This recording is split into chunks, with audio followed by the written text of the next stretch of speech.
Good morning. We'd like to welcome you to this meeting of the Drainage District Board of Directors for today, May the 30th, 2017. The entire court being present, we have a quorum.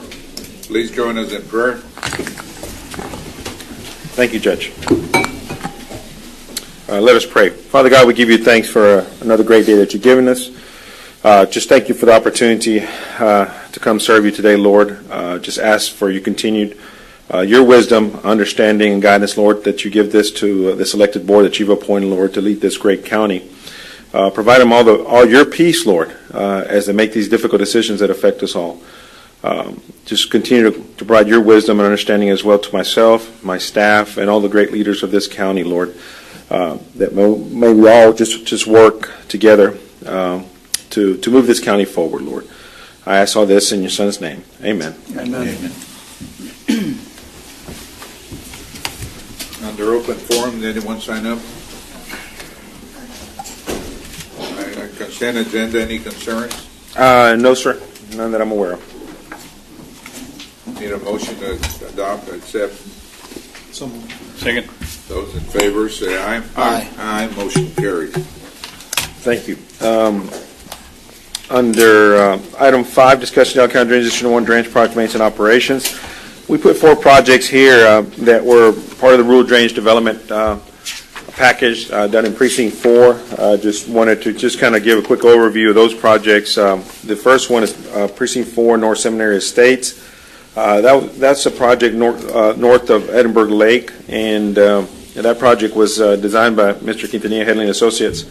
$437,000 was invested in that area. That's one of the areas that was heavily affected, Dolly and so forth after Dolly. So with this improvements, we've seen definitely better drainage in that area, and it was built in 2014, so that was fully completed, that project. And we do have a contractor. Rojas Contracting was the contractor of record on that one.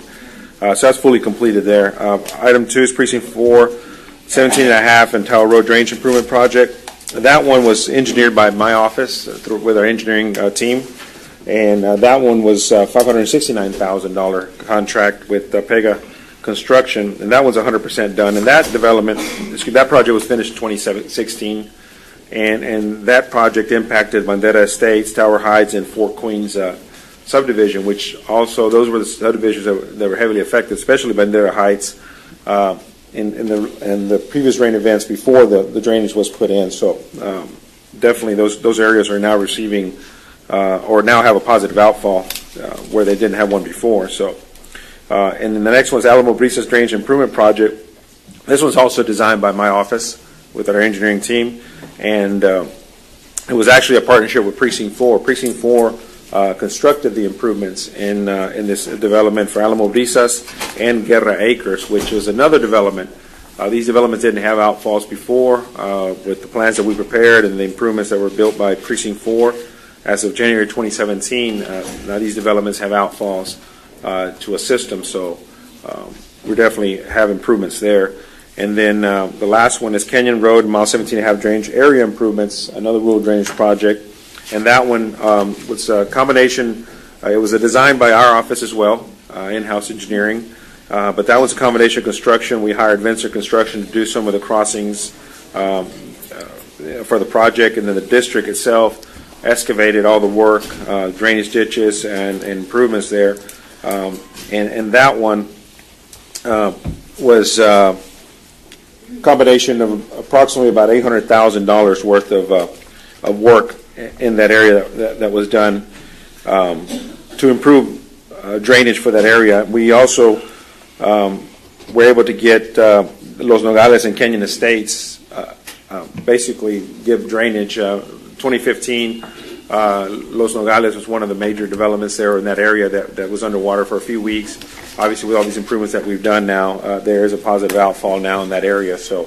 And that's been fully constructed. We're about 95% complete with that project there. So, just wanted to kind of, we're trying to focus on a lot of the projects that we've been doing. So we're trying at my office, we're going to be trying to present under this item just different projects that we're doing in different precincts. both rural drainage and just general maintenance and operation, just to kind of public have a feel as to what the district is doing, how they're investing, how we're investing our efforts both financially and also with our crews and so forth to get work done. Raul, Yes, sir. if I may take a moment just to give commendation to your staff. Obviously, all the four that you mentioned were the heaviest inundated areas, colonias that we've had that had zero outfalls since 2015. I want to give, obviously, your staff, all the staff that you had, and the combination of working with the county to solve something that they've been plagued for decades. And so now we know that thousands of our population, as well as hundreds of home sites, are now safe from any future flood rains. Of course, they have a system now, and we've seen it in just the rains on Saturday. Yes, sir. We saw the benefits of the infrastructure, and obviously we're getting good calls to our office, but I just want to say thank you. Good. Yes, sir. We appreciate your support, definitely. Thank you very much. That's all I have for that item. I guess I will mention, tomorrow I think we're meeting with to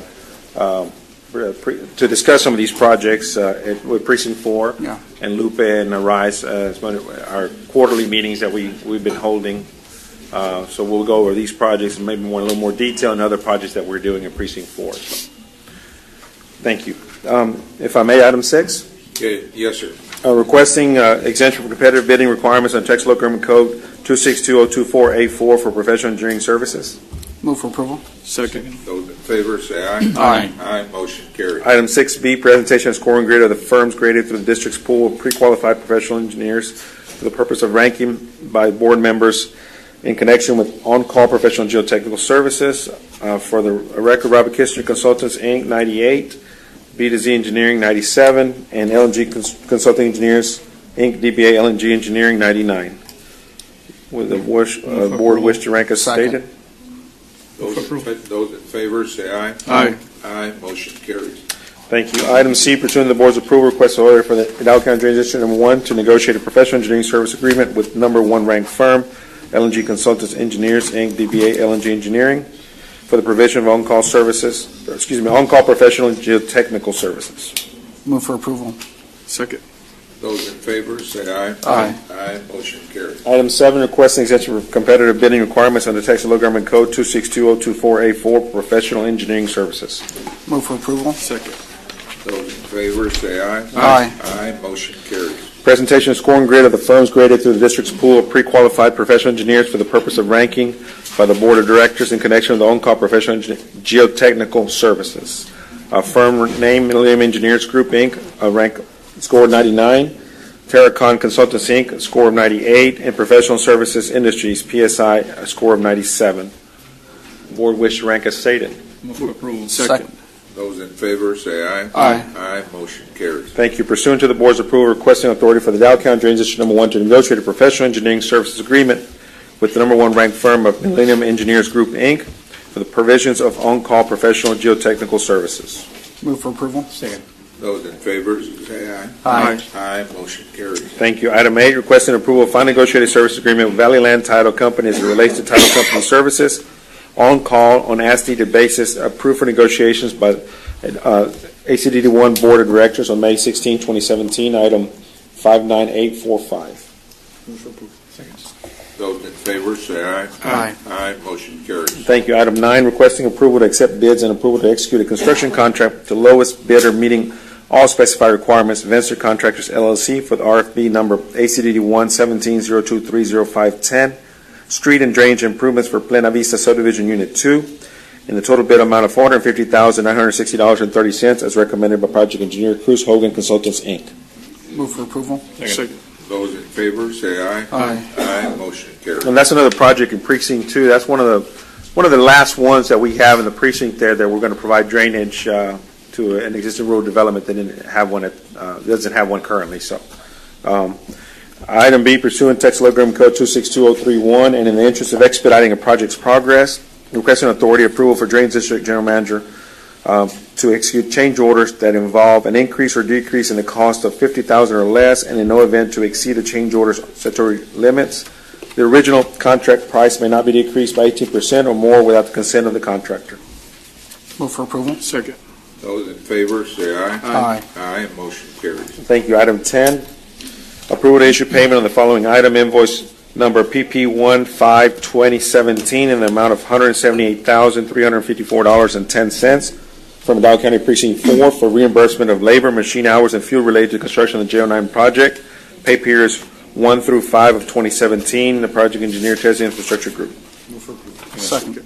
Those in favor say aye. Aye. Aye, motion carries. Item 11, application, approval of issue payment on the following item. Application for payment number 3 in the amount of $159,177.01 from Vencer Contractors LLC pertaining to construction contract number ACDD 11604500927 Canyon Road and Mile 17 Area Drainage Improvement Project. Project engineer, Mr. Salivar, from my office, and PO number 630-834. Move for approval. Second. Those in favor say aye. Aye. Aye, motion carries. Item 12, requesting approval of closing documents for parcel 28 as it relates to precinct 2 fee simple project and authority for chairman of the board to execute documents pending final review. Approval. Second. Those in favor say aye. Aye. Aye, motion carries. Item B, pursuant to the board's approval, agenda item 60043A, requesting approval to issue manual payment in the amount of $13,880.63 to Sierra Title of Hidalgo County, Inc., order file number 00031619950, parcel 28. Just before you vote on that, is that the one we discussed before the meeting? Which one, I'm sorry? Is that the one we discussed before the meeting? No, It's that's not the same No. grantor? Okay, thank No. you. Those in favor indicate by We saying need a aye. motion, I think. So move. Those in favor indicate by saying aye. Aye. Aye, motion carries. That'll be item 16, Steve, and I'll Okay. cover that. Requesting approval to accept bid and approval to execute requirement agreements with the vendor submitting the lowest and best bid, meeting all specified requirements for RFP number ACDD 1-170290-524, fuel, gasoline, and diesel on and off highway. Move for approval. Second. Those in favor say aye. Aye. Aye, motion carries. Item 14, requesting approval of consent for access to property from United States Environmental Protection Agency and authorization for the Drainage District General Manager to execute as it relates to marked areas number 35 and 39 pending final legal review. Move for approval. Second.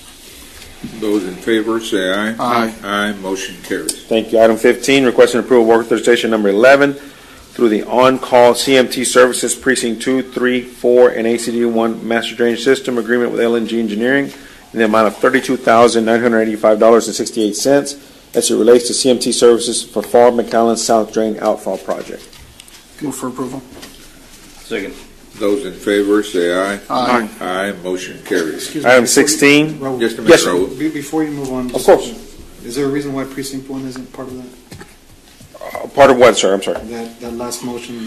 Oh, number 15? Well, we had, when we put this, the CMT pool together, sir, Precinct 1 has selected at the time, I believe it was Robert Kistner, but we can visit that. We can definitely revisit that, sir. We can do that. We'll get with your chief of staff, sir, and work on that. Thank you. Yes, sir. Item 16, requesting approval to accept bids and approval to execute a construction contract to lowest bidder meeting all specified requirements, Metro Electric Inc., for RFP number ACDD 1-17-018-04-12, maintenance building electrical upgrade, and the total bid amount of $34,190, as recommended by Project Engineer Halfton Associates, Inc., subject to compliance with HB 1295, pending final legal review. Move for approval. Those in favor say aye. Aye. Aye, motion carries. And then item B, pursuant to Texas Local Code 262031 and in the interest of expediting project's progress, requesting authority approval for Drainage District General Manager to execute change orders that involve an increase or decrease in the cost of $50,000 or less, and in no event to exceed the change order statutory limits. The original contract price may not be decreased by 18% or more without the consent of the contractor. Move for approval. Second. Those in favor say aye. Aye. Aye, motion carries. And we do have one item in executive session, sir. Pursuant to 551-071 and 072, need a motion to proceed to executive session. So moved. Second. Those in favor say aye. Aye. Aye, motion carries. We're going to be in executive session for a short while. All right, can I have your attention, please? All right, we're now back in open session. Thank you. Open session, real estate acquisition. 18A will proceed as directed on that, Judge. 18B, there is no action, and that would be it. Move to adjourn? Second. Second. Those in favor, say aye. Aye. Aye, motion carries. At this time, we're going to be convening our regular Hidalgo County Commissioners Court meeting posted for today, May the 30th, 2017. The entire court being present, we have a quorum. Please join us in our Pledge of Allegiance. Pledge allegiance to the flag of the United States of America and to the republic for which it stands, one nation, under God, indivisible, with liberty and justice for all.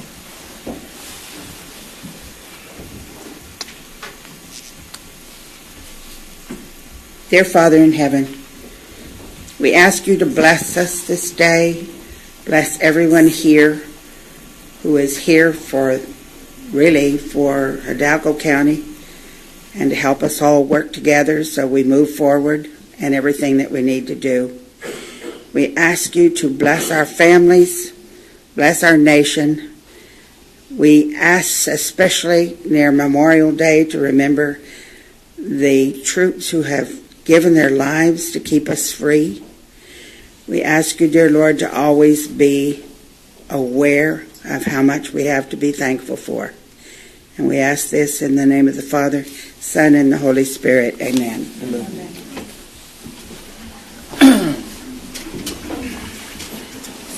I thought only Michael Jordan retired and came back.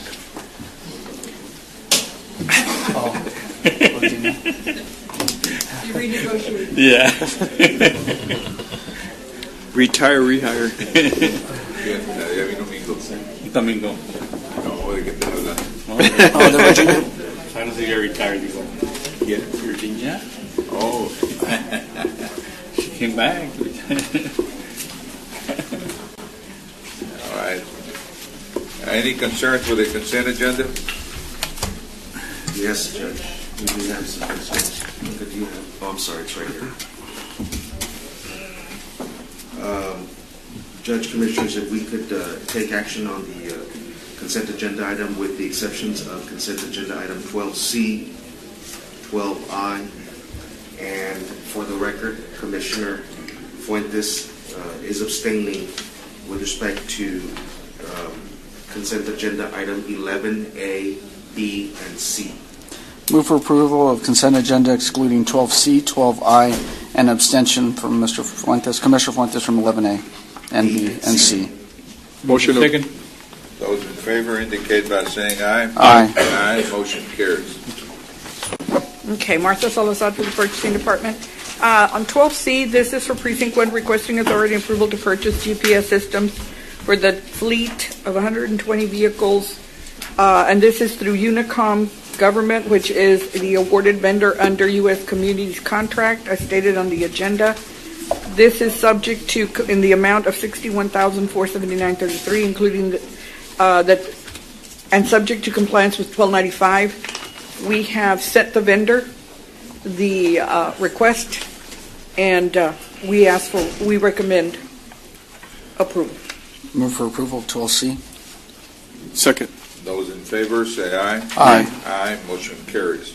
Now, on 12I, and I will direct myself to Commissioner Palacios on this, the certificate of completion has not been placed on the agenda for approval. Okay. You're asking for retainage to make sure that they can be released. We would recommend that you take no action. I have no problem with that. Okay. That's all I have. Thank you. Both items can be put on the next agenda, and you'll take care of both of them. Thank you. All right, item number 5A.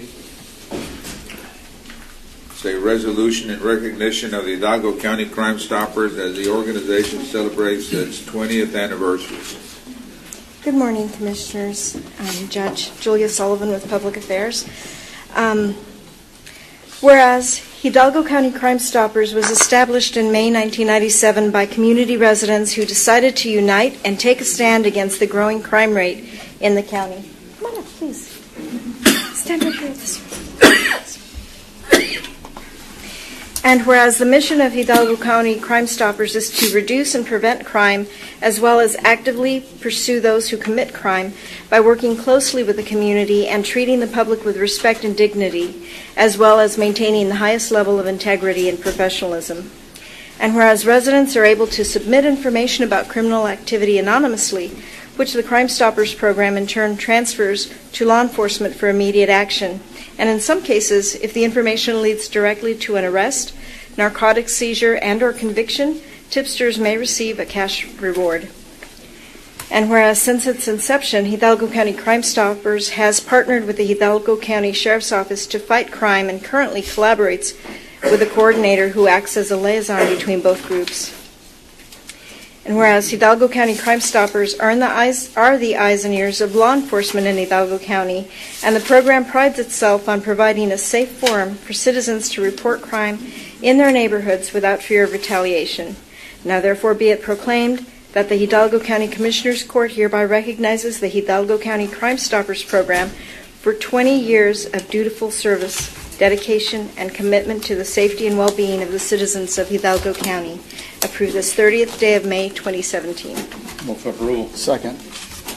Those in favor, say aye. Aye. Aye, motion carries. And with us is Crime Stoppers Board President Alma Cortez, No. VP Rolando Herrera, Secretary Lisa Cantu, and Crime Stoppers Coordinator JP Rodriguez. And here you go. Would you like to say a few words? I want to thank you all, Commissioners Court and the judge. On behalf of the citizens of Hidalgo County, we do accept this. We also have our proclamation or our commitment from the governor's office present. We just received it. So it is hard getting certified through the governor's office, and for the past 20 years we are a program that has been certified, along with the sheriff's office, like Mrs. Sullivan said. Good morning. I want to thank the Commissioners Court today for our recognition. We're always looking for individuals to join our volunteer organization. Our next meeting will be at the Alamo La Quinta on June 2nd, which is this Thursday at 6 p.m. So feel free to join us if you are interested. Thank you. Excuse me, and representing the sheriff is Division Chief Joel Rivera. The Crime Stoppers program is a unique partnership between a law enforcement entity and a nonprofit organization, and it is set up in such a way where witnesses or people that want to give information can do so anonymously. And so on behalf of the sheriff, I'd like to commend the Crime Stoppers board for being innovative and progressive. We use apps, and we've been very successful in our partnership. We've through the information that comes in through the Crime Stoppers hotline, we've solved homicides, kidnappings, the gambit, and so it's been a very fruitful partnership. So on behalf of the sheriff, I'd like to thank him, and thank you, commissioners, for the resolution. Thank you.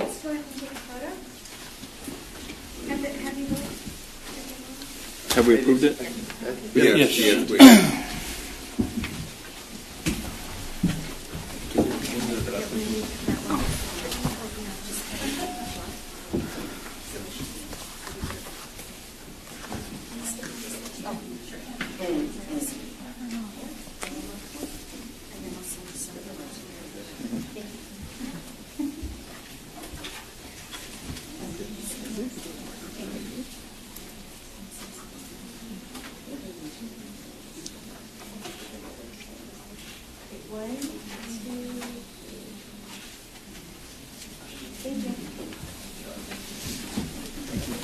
Thank you. Thank you, Jeff. Thank you all. Thanks for all the work you do.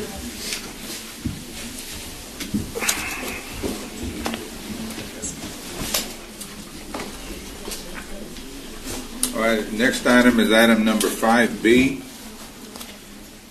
This discussion, consideration, and action on order reinstating Precinct 5 Constable and JP Precinct 5 Place 1. This involves an action that we took in 2011. For over 100 years, the Delta area, the cities of La Villa, Ed Couch, Elsa, and the areas of Monte Alto and the area that we in our county refer to as the Delta area had been provided a constable and a JP for their respective areas. In 2011, we proceeded to act, and we terminated the positions of JP and Constable Precinct 5, and this matter is now being brought up again, 6 years later, and we're requesting that we place this item on the agenda and that we act on it and reinstate the Precinct 5 Constable and JP. Now, do you have those packets? Oh, you already passed them out? Yes, sir. We worked on some information yesterday and put it together this morning, which consists of 9 exhibits. The first one talks about the cost, if we're going to be bringing it back again. The cost, depending on whether we go with option 1, option 2, or option 3. Option 1, the total cost would be $606,171 for both the constable and 4 positions, and the constable, and 4 positions, and the JP and 4 positions. Scenario number 2, if we went with 4 positions for the JP and 5 positions for the constable, it would be a total of $612,282. And scenario number 3, if we went with 5 positions for the JP and 5 positions for the constable, it would be a total of $658,371. That would be the approximate cost of reinstating those 2 positions. Exhibit 2. Judge, why is it it's highlighted when it says area's total cost to health constable and JP combined $1.7 million? Right there in the bottom. That is what other constable positions would cost and other JPs. Mm-hmm. And the reason being the number of positions, that deputy constables that they have.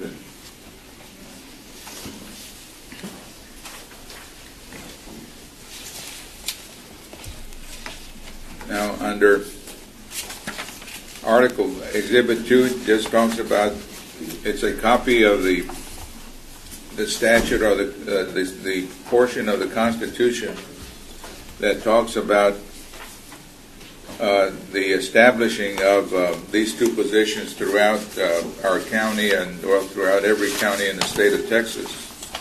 It talks about each county in the state with a population of 50,000 or more, according to the most recent census from time to time. And the issue here is for the convenience of the people shall be divided into not less than 4 and not more than 8 precincts.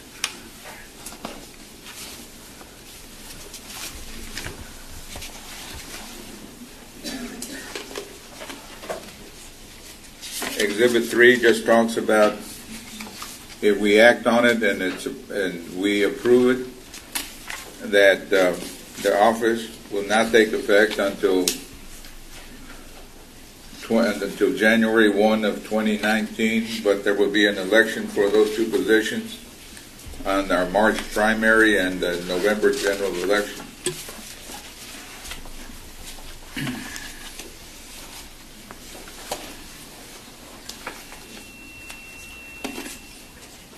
Now, exhibit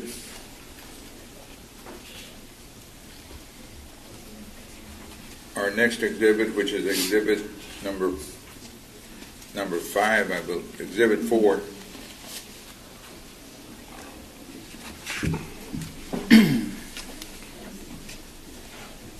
This one talks about, it's a comparison between Hidalgo, El Paso, Cameron, and Denton. El Paso and Cameron being counties that are very similar to our area. El Paso is a little bit bigger than us, population-wise. They have I'd say about maybe 20,000 or less more population. But Cameron is certainly substantially smaller, and talks about the number of constable precincts and the number of JP precincts. In Hidalgo we have 4 and 8, and in El Paso they have 7 constables and 8 JPs, and in Cameron they have 5 constable precincts and 10 JP precincts.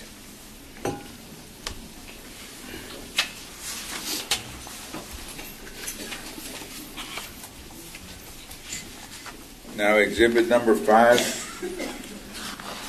which I think is the most dramatic reason for approving this particular reinstatement, is that the increase in violent crime that is occurring and has occurred in the Delta area.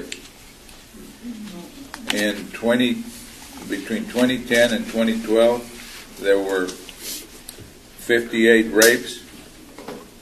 Between 2013 and 2015, there have been 87. In robbery cases, between 2010 and 2012, there were 84. Between 2013 and 2015, there have been 97.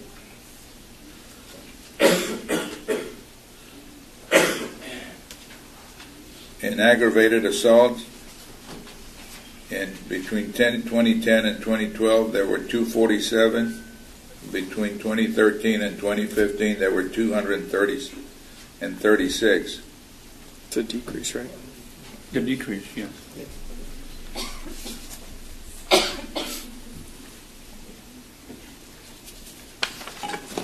And the breakdown by year is there at the bottom in Part 2, crimes. If you'll notice that rape, in 2011 there were 17, in 2012 there were 16, in 2013 there were 12, but then it went up. 2014 there were 36, 2015 there were 39, and these are figures that were provided by our sheriff's office. Aggravated assault, there were 76 in 2011, 74 in 2012, 65 in 2013, but then it went again, dramatically went up. In 2014, there were 84. In 2015, there were 114.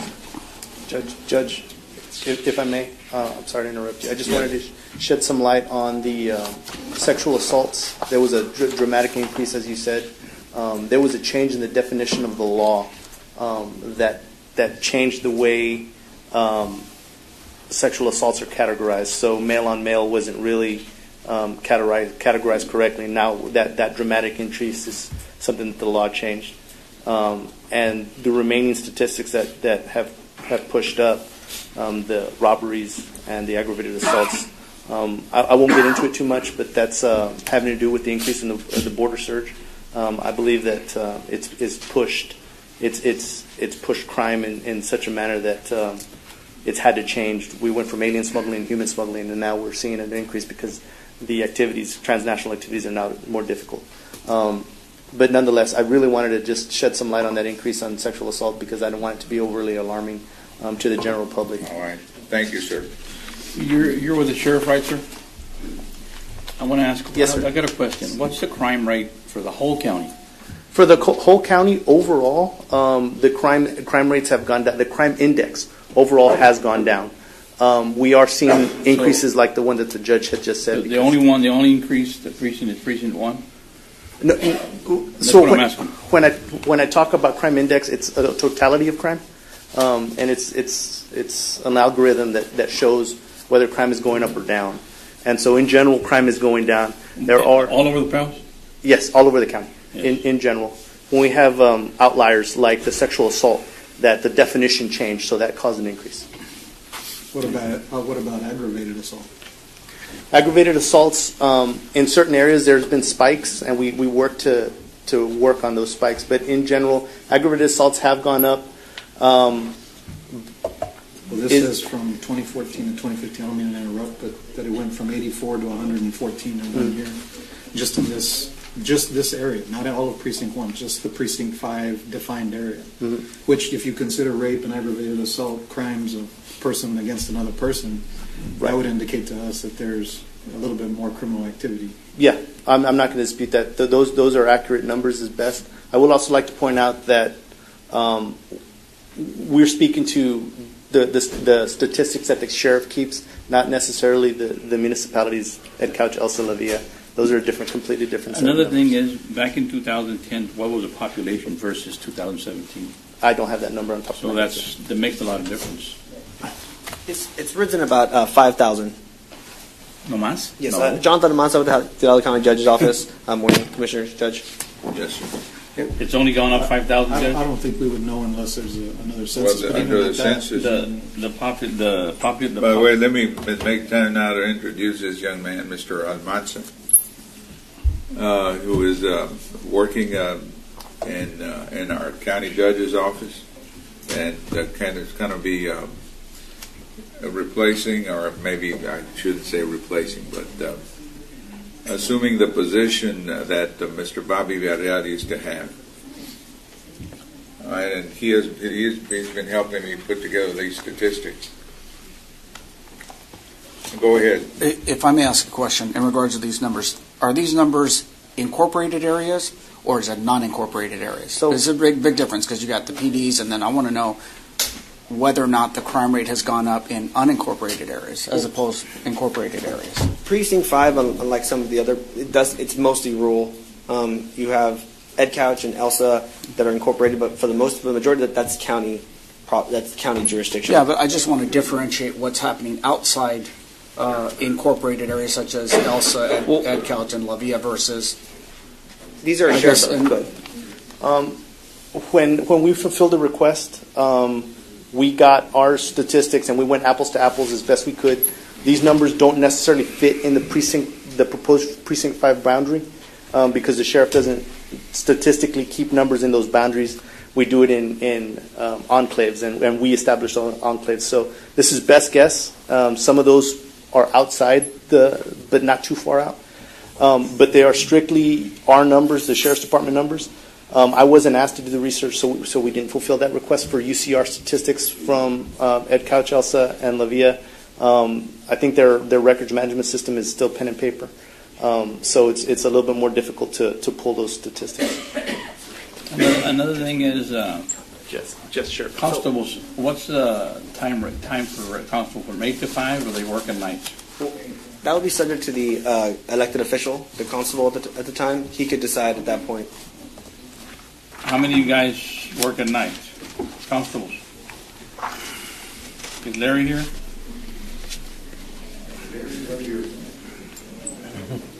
No, we have 3 of them here.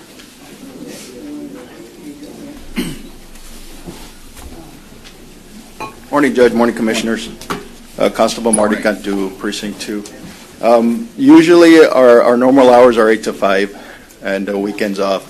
And just to shed some light on our duties, we're not a criminal enforcement office. We don't take calls for service. We don't have a 911 dispatch. We don't have a 24/7 dispatch. So we're not the office that takes calls when somebody calls the police, doesn't come to us. We're a civil process agency where the bulk of our work is serving papers, attending to the JP courts, bailiff duties, things as such. So when we're talking about the crime rate, I don't think that the dissolving a constable's office has that much bearing on it because we don't patrol the streets as a criminal division. We patrol the streets as we're serving papers to people. So our duties are completely different than what the sheriff's office duties are. We don't have 24/7 staff. We have a small staff, so we're not able to do 24/7 patrol. And like I said, we don't take calls for service. We don't have a dispatching operation. We don't have 911 service. So, how small is your small staff? Total with admin is 19. I have 4 deputies assigned 100% to the MHMR task force, and I have 10 deputies in the office. And that's for a deputy constables and reserve deputies? No, reserve deputies, they're required to put in 16 hours a month at their leisure, and that's by law. So they come in and they usually ride along with somebody. Thank you, sir. Constable, just real quick before you leave, I know that you say that you don't necessarily fulfill crime obligations or patrols, but you do have that authority to be able to. Correct. We are peace officers. We do enforce the laws of the state of Texas. We issue citations. We do assist on these calls, but we don't have a criminal enforcement division, an investigator, so to speak, to go out there and follow up on, let's say, an assault or things like that. We don't have those capabilities. So in that sense, your office doesn't necessarily do that, but that doesn't mean that Precinct 5 Constable hasn't done that before, because my understanding is that they did provide some of that law enforcement. They may provide the law enforcement presence if they go on the patrol de colonias, which we all do, okay? But when a citizen calls 911, it's going to go straight to the sheriff's office, it's going to go to local PD. We're not going to get dispatched to it. If we're listening to the radio and we hear it, and we're close by, we'll respond. So you do have some access? Of course, yes. We are sworn peace officers. We have all the right to enforce the laws of the state. So Precinct 5 may do things a little bit differently than a normal precinct? It's all dependent on the elected official and how he wants to run his office. Okay. One of the main ways that you provide law enforcement is by acting as a deterrent. Am I correct? Correct. When a citizen sees out there, sees a constable on the road in a vehicle that's fully marked, and he obviously realizes that's a law enforcement peace officer. And when you walk out there and you got a pistol on your side, I mean, he really realizes that they're there and you have the authority to enforce the law. And that has the effect of acting as a deterrent. Am I correct? Yes, you are.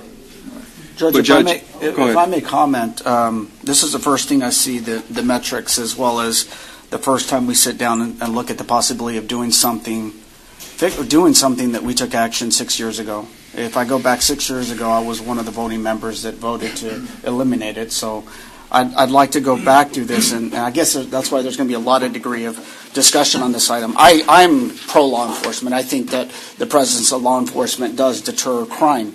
I also know that I have family that lives in the Monte Alto area, and I know that the access to law enforcement out in that area and EdCal Chelsea, through the history of, if you go back decades and decades back, they had a lack of, and that would explain why that office had been there for more than 100 years.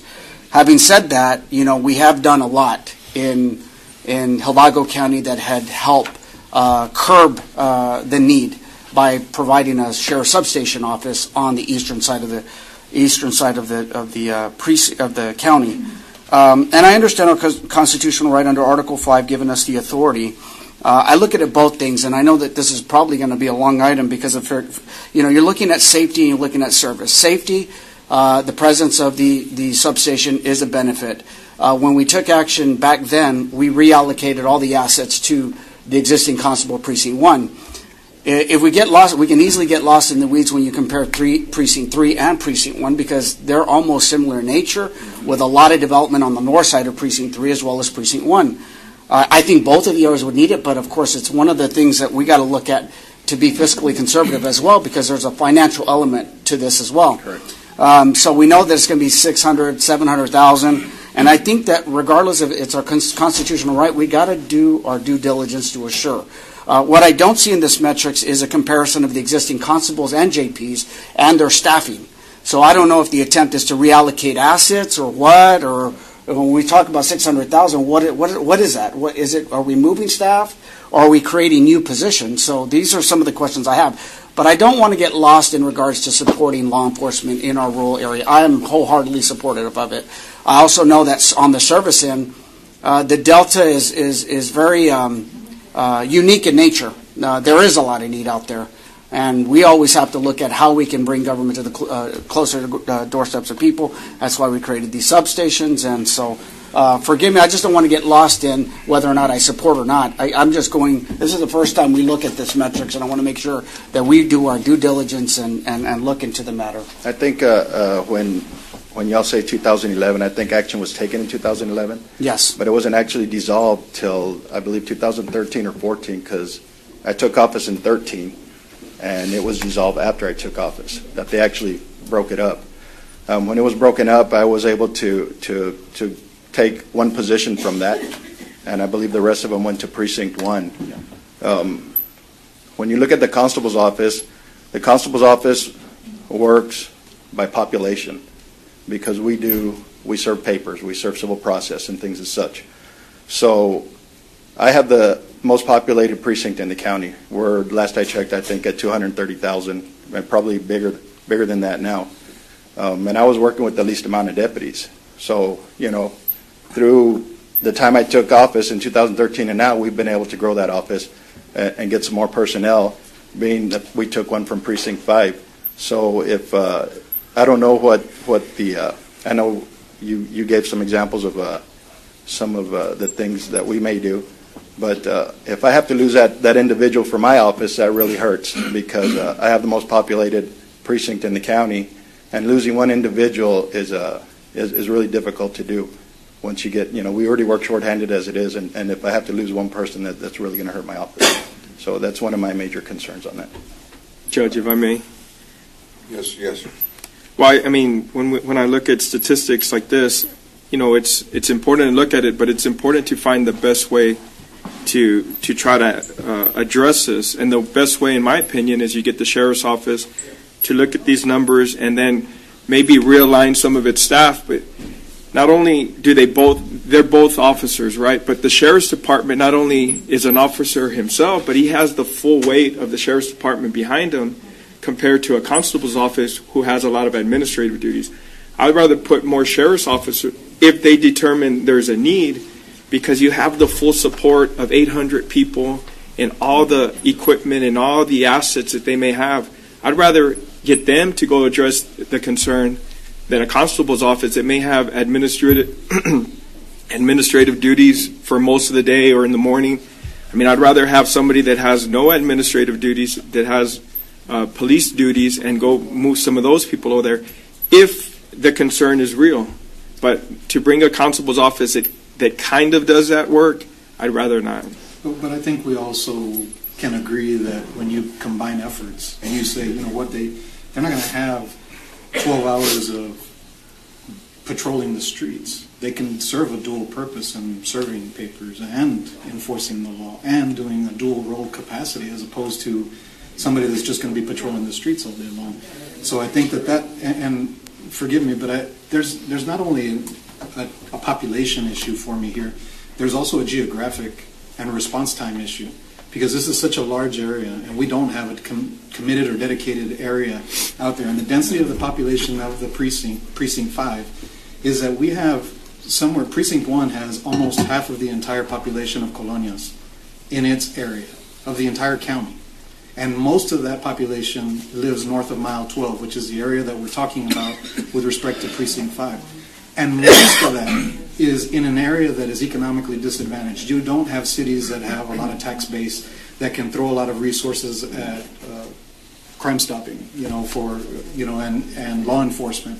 So you look at the licensed number of commissioned law officers in EdCouch, 9, ELSA, 17, La Villa, 6. That's it. The entire rural population and the city population of all of the Delta area is served by almost 30 licensed commissioned law officers.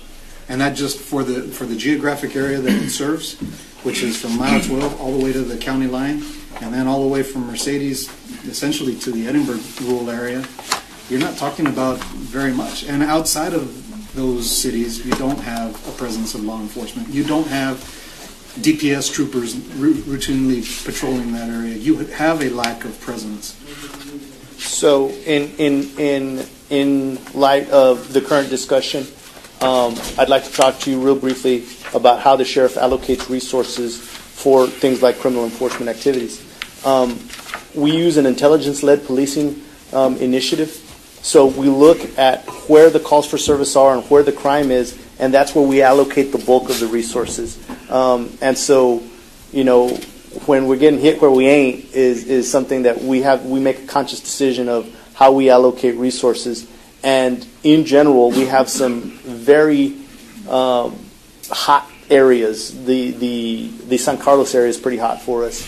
The 907-107 area between 907-107 and 907-495 area is really hot for us. It's always hot for us. And so that's the way the sheriff allocates resources. Intelligence-led policing, we use statistical analysis to try to see where our calls for service are, and we put the best number of resources we can towards that. Work rich, manpower poor, so we do the best job we can on that stuff.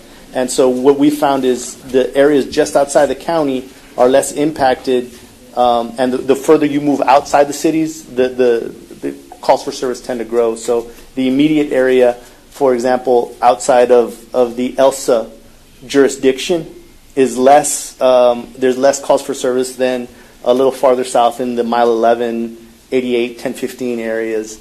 But that's just insight into how the sheriff allocates resources. So that actually supports my position in that you guys are allocating resources to other areas that may have a higher population and maybe higher crime rates. But, what are you going to tell the 114 people that were assaulted in that Delta area? Sorry, we were busy over there somewhere else.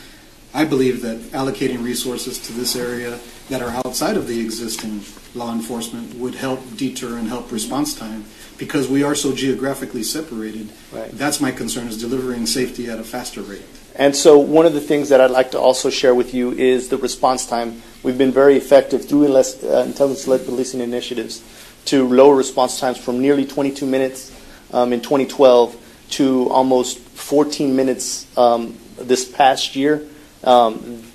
Just shaving 1 minute off a deputy sheriff response time is phenomenal. So when we've been able to take that from 22 minutes to 14 minutes, that's the impact of intelligence-led policing initiatives. That's the model that the sheriff uses.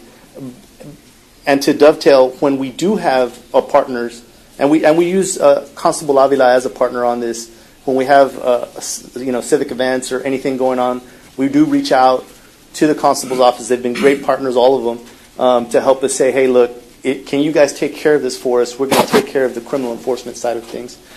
So we leverage all of our partners as much as possible. We have close to 400 square miles in Precinct 1 that the constable has to service. I was going to ask, sir, is that when you're shaving off the time, say from 22 minutes, is that because of the substation?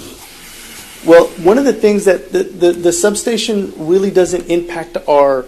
No, but I mean the personnel sitting there, so they don't work, or what? No, the personnel are on the road, and so they're on the road the same amount of time.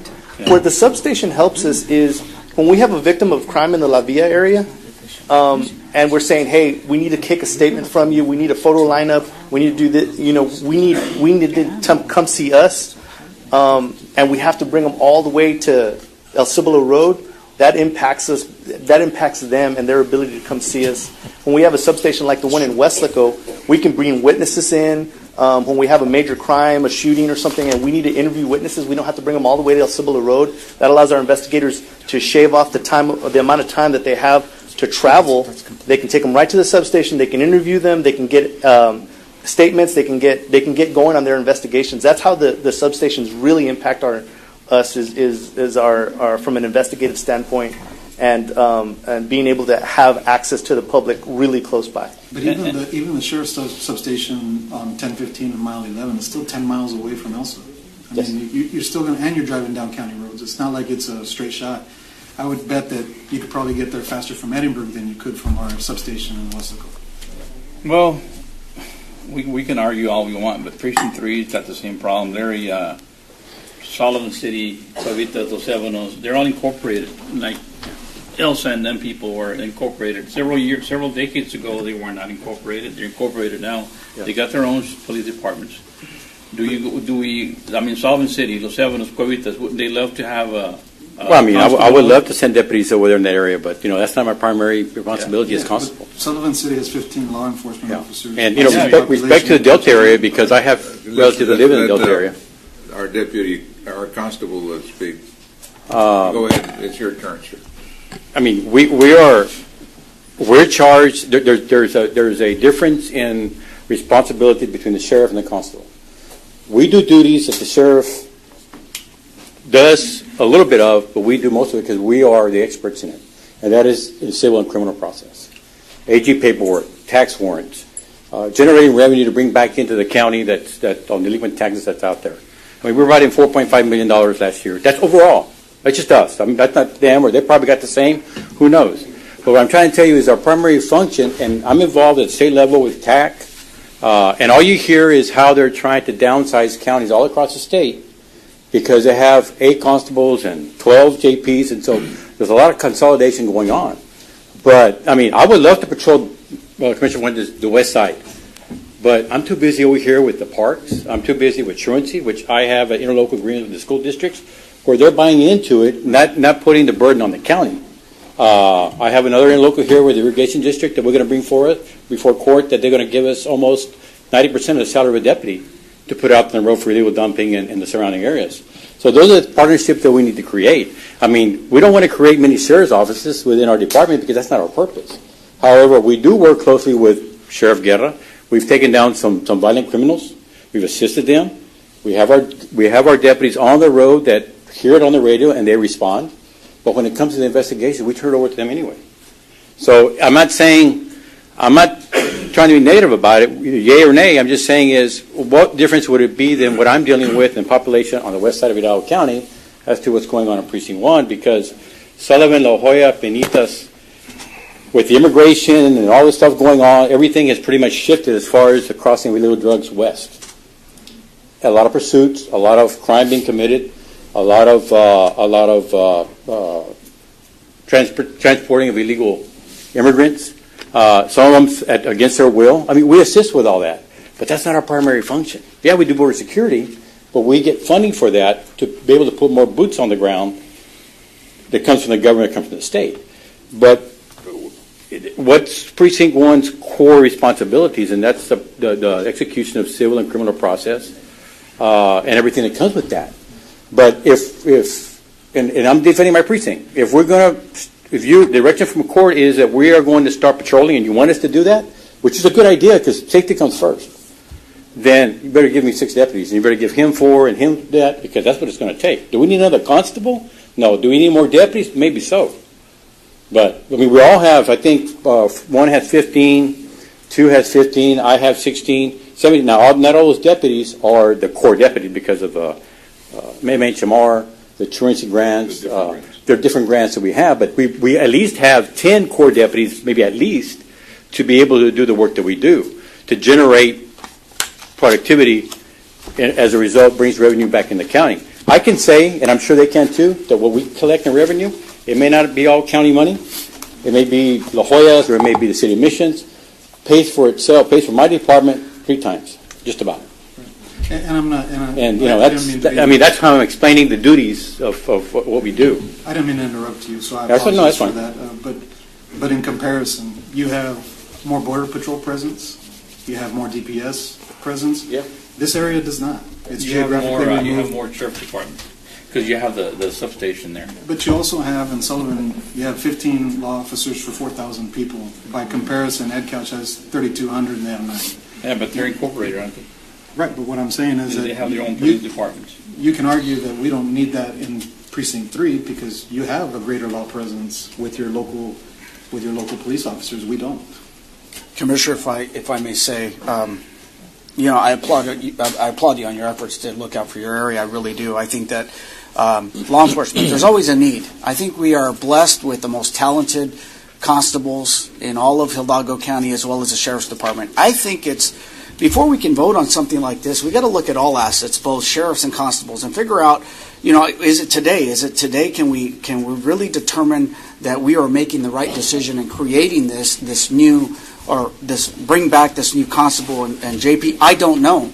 I think it takes more discussions with the sheriff's office and whether or not It's a reallocation of assets in the sheriff's department and looking how we can efficiently address some of the civil processing. Maybe it is just an additional constable. Maybe it isn't a JP. I don't know what it is right now. So it's hard for me to exercise my constitutional right today to say we need it today when there's a lot of moving pieces here.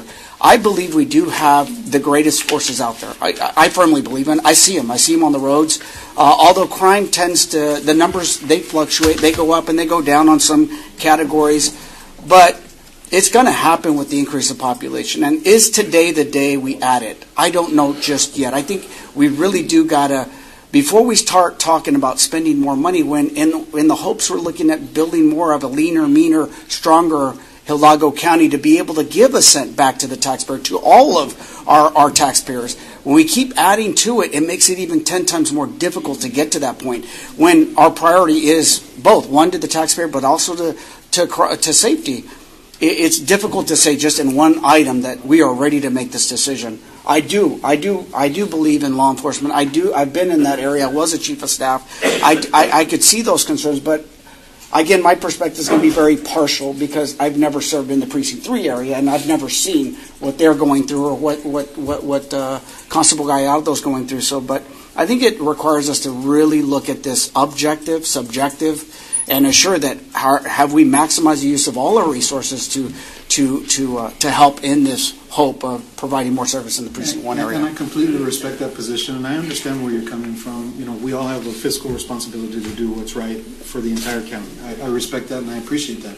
But we have a very small window of opportunity to get this done because the elections department has to do their part in, you know, drawing out which precincts would be participating with respect to Precinct 5. They have to do a lot of due diligence and preparation for the election that might happen, because if it doesn't happen very soon, then we're going to miss this and it's going to be delayed. Commissioner, you're absolutely right. And if you look just down the road, we got 2 years when we're redistricting altogether. And maybe that's the objective time to say, hey, listen, do these lines have to be drawn a little different to take care of Marty's concerns as well as all the other precincts? We see it on the road and bridge side. We can look at it on the constable side also. So, again, I'm not opposed to looking at this item or voting on this item, but it's a big item. It's a big ask. And then we're going to find the issue with the Precinct 3, heaven forbid that we're going to be looking at that area and saying, well, we need another constable, another JP on that northern quadrant, and that's just a step further from giving back to all taxpayers of our district. It just makes it more difficult. I'm willing to look at it, but it just makes it that much more difficult. We need to get through with the item and allow the individuals that have signed up to speak so they can speak, and then we either act on it. Judge, if I may, just a few minutes. I share the same information with my colleagues. Back when I adopted the office 3 years ago, I tried to implement a patrol division after hours, but I had not the sufficient enough help for a supervisor to be out there with them at the time to supervise what they're doing. Commissioner David Fuentes is correct. It is a rural area of the county, but for example, myself here in Precinct 4, I get calls from other entities or neighboring David White, the chief with Edinburgh PD. I get calls from Chief Perez in the Edinburgh ISD to assist. I would assume that over at the Delta area and the Edcouch-Elsa area, they could just reach out to each individual departments, their neighboring municipalities, for help just the way we help our neighboring agencies here around the area. And to answer that question, that constables do work from 8 to 5, Monday through Friday, but it is like Constable Cantu and Gallardo were stating, it is a civil process that is a must. We need that's our top priority. But do we do extra patrolling? Absolutely. Every day we extra patrol the colonias that reach out to my office that they need help and assistance. And yes, we do prevent crimes from happening. Just the mere fact that we are in a patrol unit and we are geared up as police officers, and we are here to enforce every law of the state. But do we have the manpower to follow up on those arrests that we do? We don't have the investigative positions like a bigger entity, a municipality, the sheriff's office, to follow up on that crime. So, and like I said, Judge, Commissioners, we're not here for or against. We're just here speaking the mind on the, the duties that the constable has here in the area. Thank you. Thank you for sharing that insight. And just one last thing, because you did remind me, part of your responsibility is helping with illegal dumping, correct? That is correct. So, for Precinct 1, that's one of the biggest problems we have is drainage and flooding problems. And we have more tires thrown into our drainage ditches, which affects not just us directly, but you guys, everybody down the line, all the way up to Precinct 3. So for us, being able to address those types of things and to deter people from throwing tires and trash into our drainage ditches is going to impact everybody. Oh, absolutely. So the part of your role as far as enforcing the illegal dumping is a real key component to not just the law enforcement, but to the drainage that we all need. Right, and Commissioner, we do that on a daily basis. Exactly. We do that enforcement every day, and I don't know if you recall, but the past 2 years I've been here, being a pain, and that I'm trying to, add to my office so I could send some individuals to deal with environmental purposes only, because here we think that it's only trash debris. We are dealing with assets, we're dealing with tires, we're dealing with plastics, with rubbers, with liquids. And it's more than just illegal dumping. Everything. And again, it all ends up in Precinct 1. And that's why I'm saying it's a real big necessity for our area. Thank you. All right. We have present with us with individuals that are directly affected and representatives of that area of those communities. We have Mayor Al Perez from ELSA. Mayor, would you like to come and? This is the time, I know you signed up. So has Mayor Virgil Gonzalez from EdCouch, Commissioner O.J. Villarreal from EdCouch, Commissioner Rene Flores from EdCouch, and Commissioner David Palomín from La Villa. I don't know if all of you gentlemen are wanting to speak, but whoever does, now is the time. First of all, we want to thank you for even considering reinstating the precinct JP5 again. I want to thank the commissioners, our county judge, for considering this need. As listening to the previous presenters, I mean, we understand that the presence of law enforcement is needed countywide, statewide. Like Mr. Fuentes was saying, our situation is unique based on the geographic area. For the record, I am Virginia Gonzalez, the mayor for EdCouch, and alongside Al Perez from ELSA and Commissioner from La Villa. So collectively, we want to thank you for the efforts, and we understand there's a lot of impact economically, personnel-wise, different-wise, and it's a difficult decision. But it's something that has to be done for our city. There's a different type of need, crime, for example. It's also affecting our school districts as well. As stated earlier, truancy is starting to become a problem that our JPs can possibly help our students as well. So on behalf of our city and our community, we thank you for the consideration. We appreciate the help that can be given to us. Thank you, Mayor. Mayor? My name's Al Perez. I'm the mayor of ELSA, and I want to thank each and every one of y'all for even considering this. And Commissioner Fuentes, I want to thank you for a lot of the points that you expressed in this meeting that we're having. I was there when it was dissolved, and I'm there now, and I've seen the increase in illegal dumping, and I've gotten complaints from people in the rural areas because they think that we're supposed to be patrolling their areas, and I hear it all the time. There was a shooting 100 yards from one of our schools, in broad daylight, and then there was a shooting this past weekend, one in the rural area. And there's gangs, there's a lot of violence happening right now. And I know the constable's duties are not to be enforcing criminal activity, and they assist, and I understand all that. But by the mere fact that they're present, a lot of these people that are committing the crimes don't know what their duties are. Come on, man. Excuse me. Come on. Who made that comment? I did. Sir, I'm going to ask. No, just escort him Sir, out. you know what? We cannot have that type of Why don't language. you ask him to step outside till we're through here?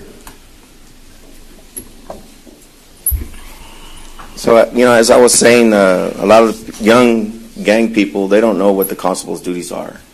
They don't know, and then by the mere fact them being there, yes, it's going to make them think twice, of committing any kind of crimes. But again, you all are the ones that make the decisions for the county, and the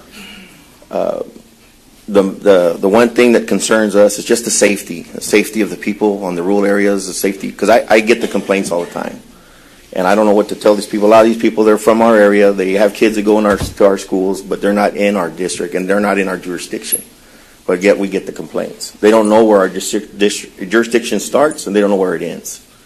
So I want to thank you all. Thank you very much for allowing us to speak. Okay, thank you. Thank you, Mayor. Commissioner, you mentioned, I'm sorry, if there's anybody else that needs to speak. Is there anybody else from the area, that lives out there? All right, then I think we have two individuals left to speak. The first one would be Virginia Townsend.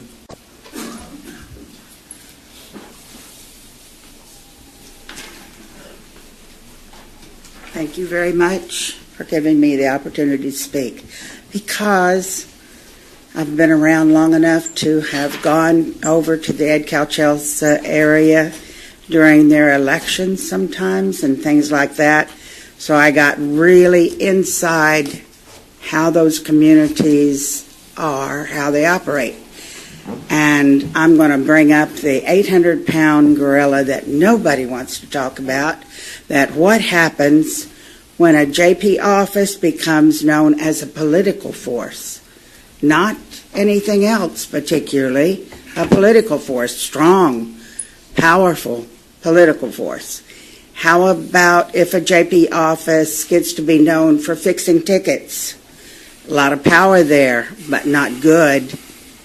There's some things that we have seen that take away the real thing of what a JP's office and constable should be. Now, I'm sorry about that. I wish it weren't that way. I would love to say, oh no, that could not happen. Not in Hidalgo County, but it does, and it has.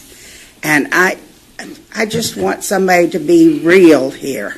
Yes, we've got to be careful and protect everybody, yes. And I definitely like the idea, and I've talked to the sheriff about it, because I believe he should make his presence more known over there. But I don't think constables and a JP office is the answer at all.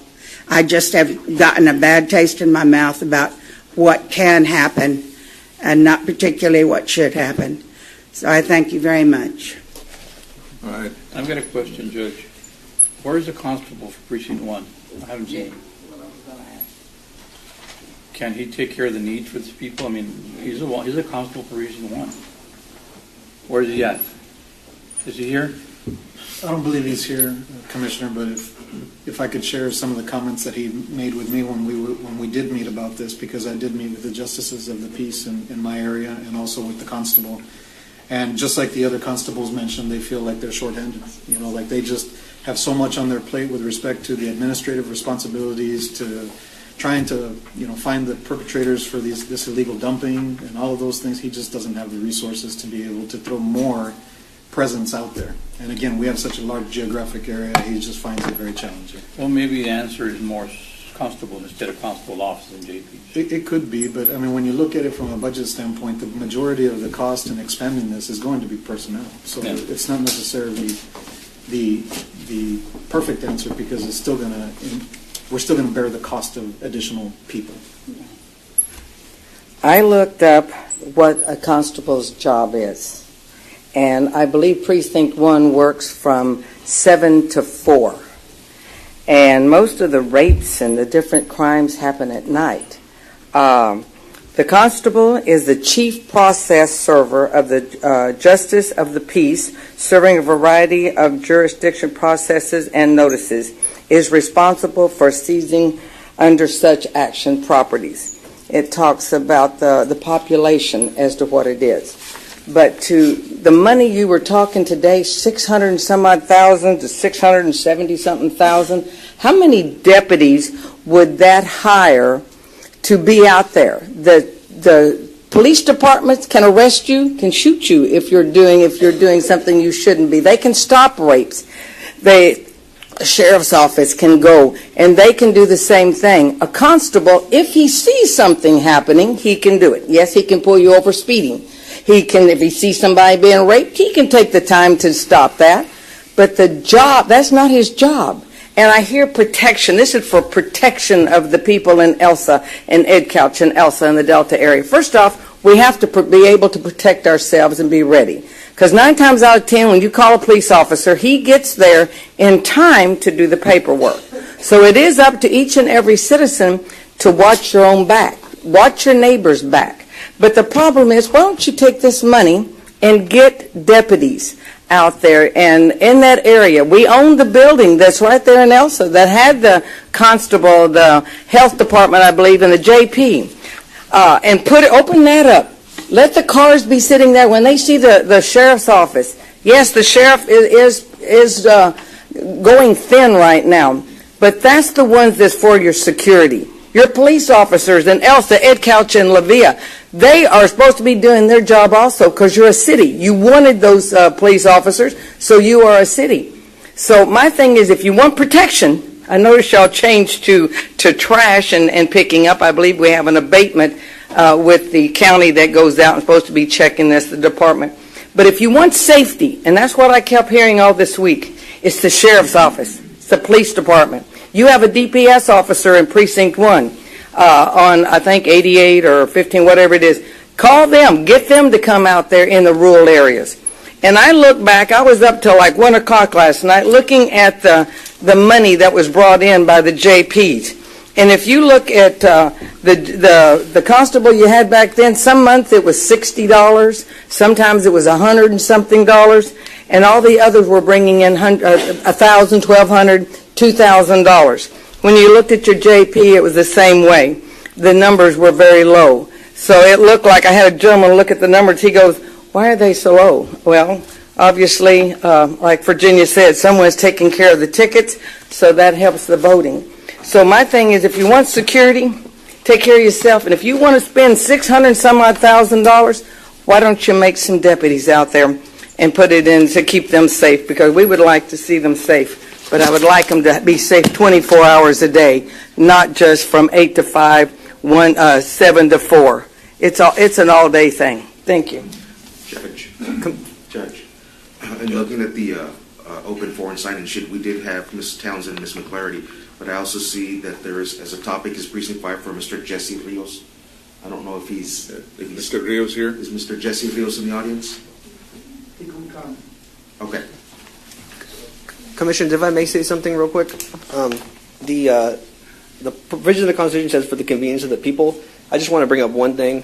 Hargill residents and Delta area residents have to travel over 20 miles, between 30 and 40 minutes to get to JP1, Place 1. So I understand we're focusing on the constable's office, but the JP court right now is up to 40 minutes from those residents right now. So when they have to go to the JP court for anything, there is a convenience issue for a rural area that does have high poverty rates.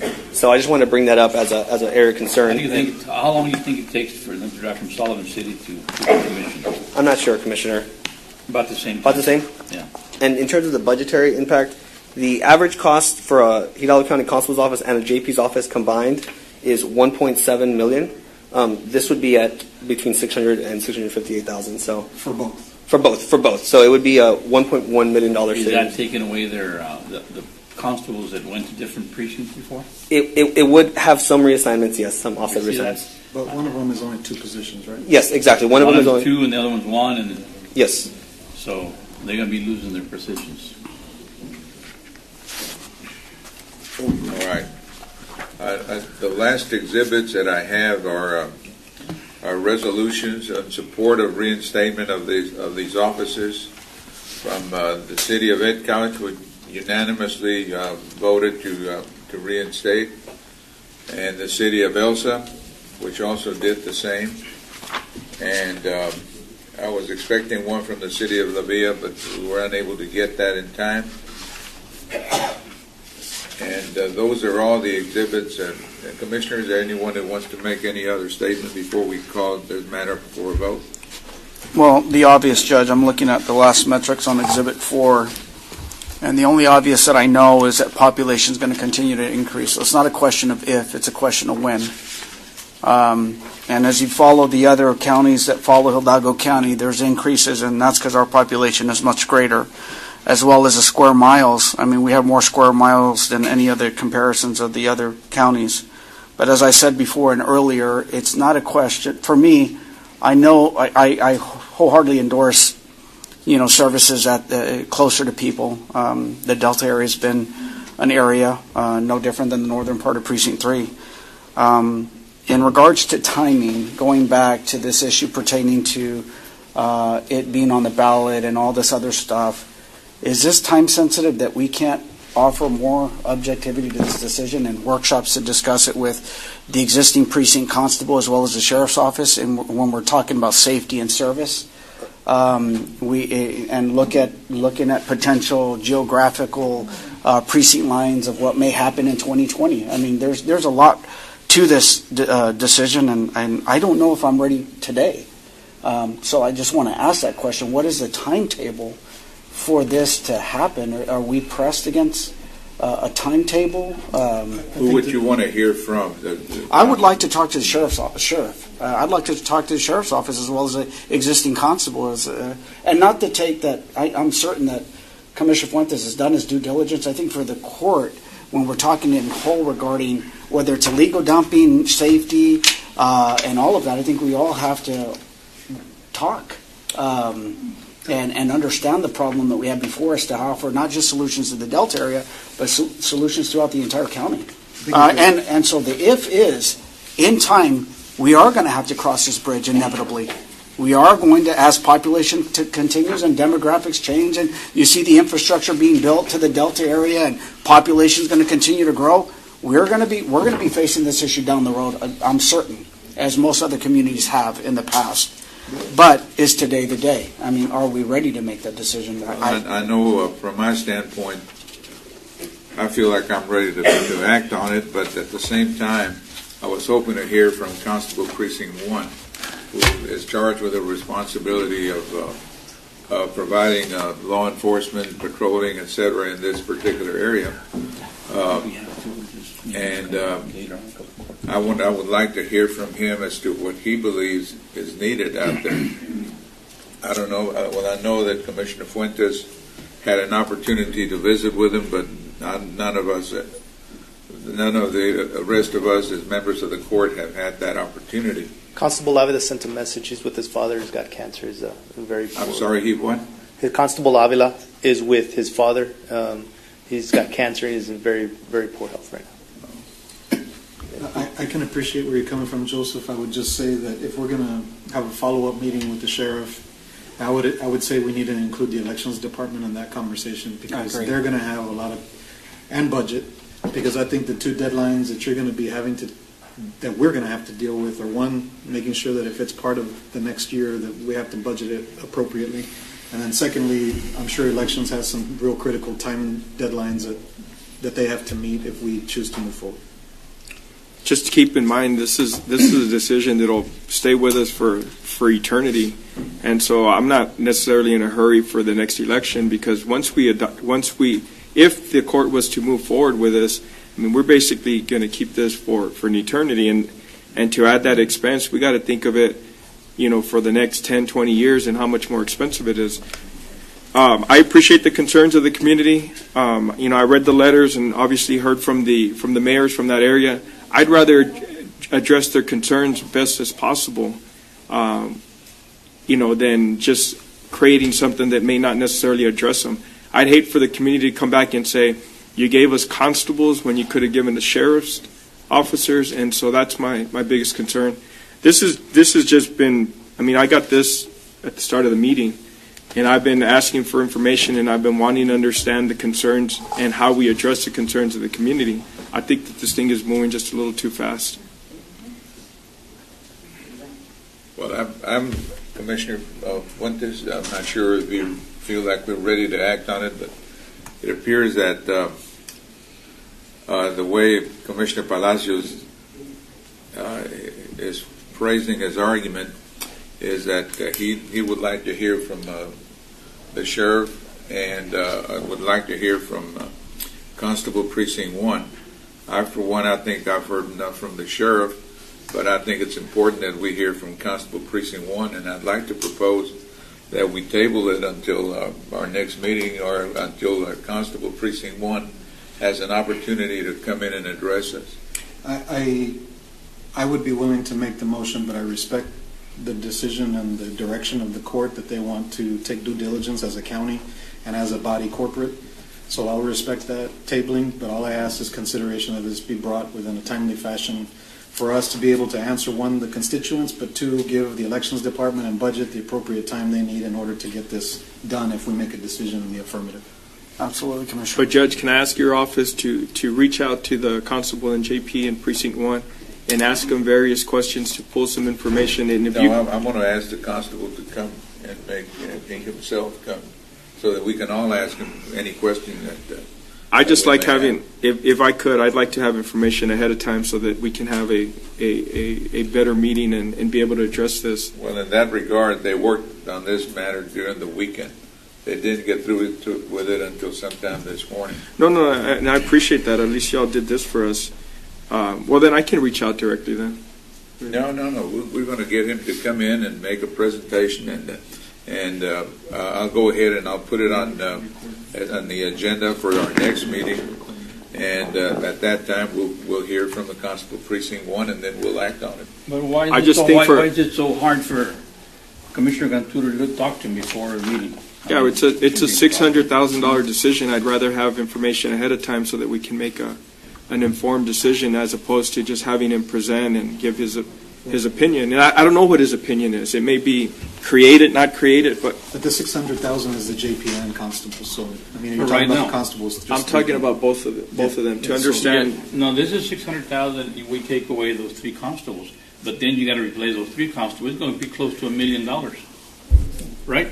And then this court usually evens everybody out, and so we might be looking at $1.5 million or $1.7 million.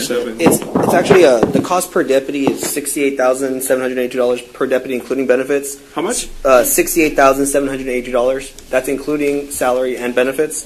So even if we didn't reassign 3 deputies, it would still be $1 million. About $800,000. Well, and with all due respect, we're looking at just one isolated area. We really need to look at this comprehensively throughout the entire county and have a step process and look at that. I mean, just analyze the whole thing, because as we grow, the next 5 to 10 years is going to pose a different circumstance as we continue to grow, as cities continue to grow, as infrastructure is added and population continues to grow. So I think we have a duty to look at it completely comprehensive. And I think this next meeting we're allotted that time to be able to make a better decision as we go forward. It's not a question of if, it's when, because it's coming. We just don't know when. Is it today? We'll find out. If the information presents the dire need that we do have to address it, then I'm willing to take that position. I just don't know today. And if the school districts really want to work with the county in that area, and they want some Tracy patrol, I mean, they can come to us and talk to us. I mean, we'll help them out, right? Isn't that true? I mean, we can work with them. I mean, I understand that there's that was one of their questions, and I believe that we can help them with that. And I think the sheriff's office needs an opportunity to look at this and address it and see if they have a plan of action of how they can maybe do this with a lot less money. I'd like them to have that opportunity. I mean, they have a couple of weeks to look at it and see if they have an opinion on it. All right, so it'll be on the next agenda. Just thank you. Real quick, before we close that item out, I'd like to thank your staff for putting together all the information, and obviously thank Virginia and Fern for presenting their opinions, and the mayors for coming all the way from Red Couch and also in the representation. You know, everybody's voice is important, and I appreciate both sides of the argument because it's an important decision. So I appreciate everybody participating in that discussion. Thank you. Thank you, Commissioners.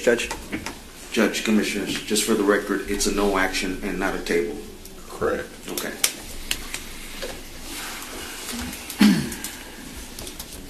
All right, I've been asked to move up item number 6A. It's a resolution in honor of Ernesto Cano. If I could ask our district clerk to come on up, and Mr. Cano and his family.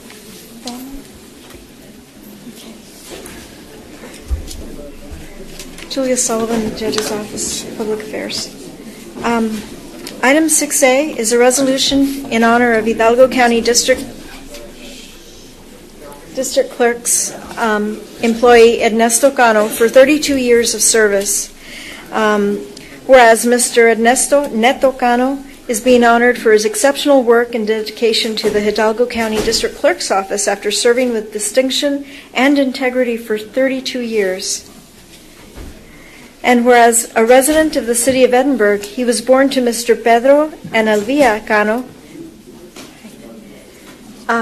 and he's the fifth of 10 children. Mr. Cano is married to Mrs. Yanira Cano, and they have 3 children, Giovanni, Tristan, and Christian.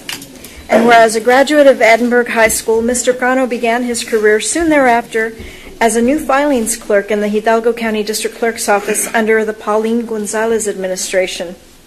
And whereas after working in the new filings division, Mr. Cano was then reassigned to serve as a deputy district clerk for the 92nd District Court, among other courts throughout his tenure, and currently he serves as deputy district clerk for county courts 1, 2, 4, and 5.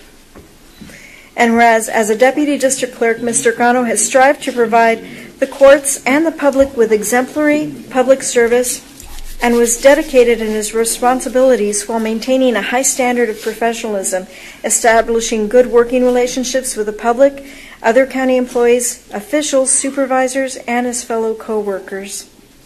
And whereas after serving 32 years, Mr. Cano looks forward to spending more time with his family. Now therefore be it proclaimed that the Hidalgo County Commissioners Court does hereby honor Mr. Ernesto Cano for his outstanding service, dedication, and commitment during his years of service to the judicial system and the Hidalgo County District Clerk's Office. And on this day wishes him a long, healthy, and fruitful retirement. Approve this 30th day of May 2017. Move for approval. Second. All in favor, say aye. Aye. Motion carries.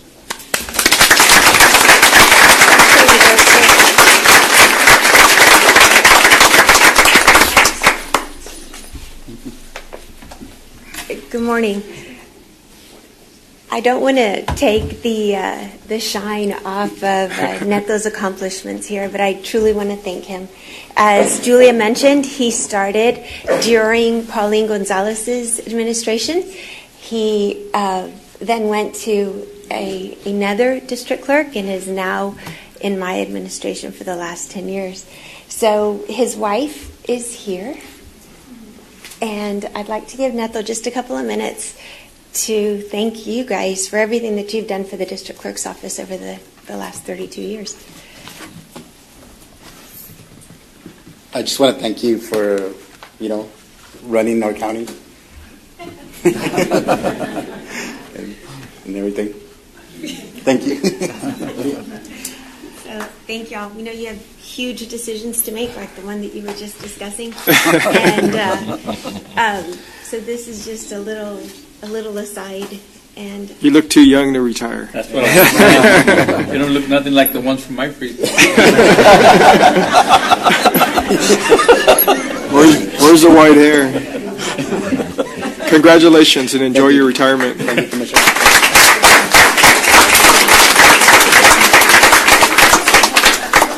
Huh? Yeah.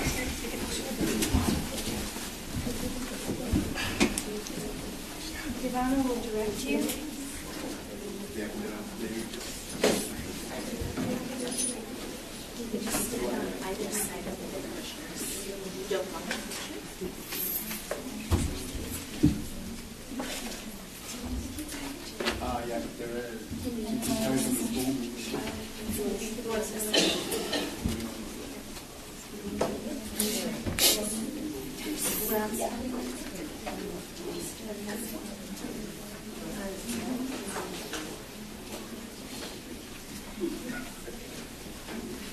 Mr. Carlos, I was going to say step back.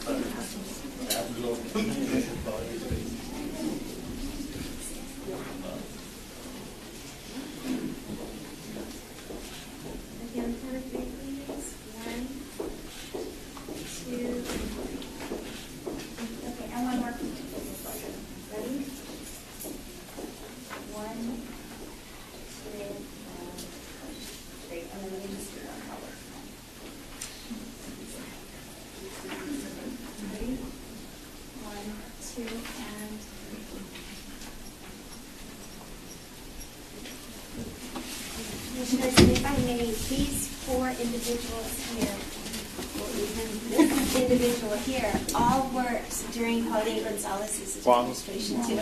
So they've gone through, I'm their third clerk. So you are trying to get retired too? Or? I don't want them to retire. Anyway, but thank you. Thank you. All right. Thank you all.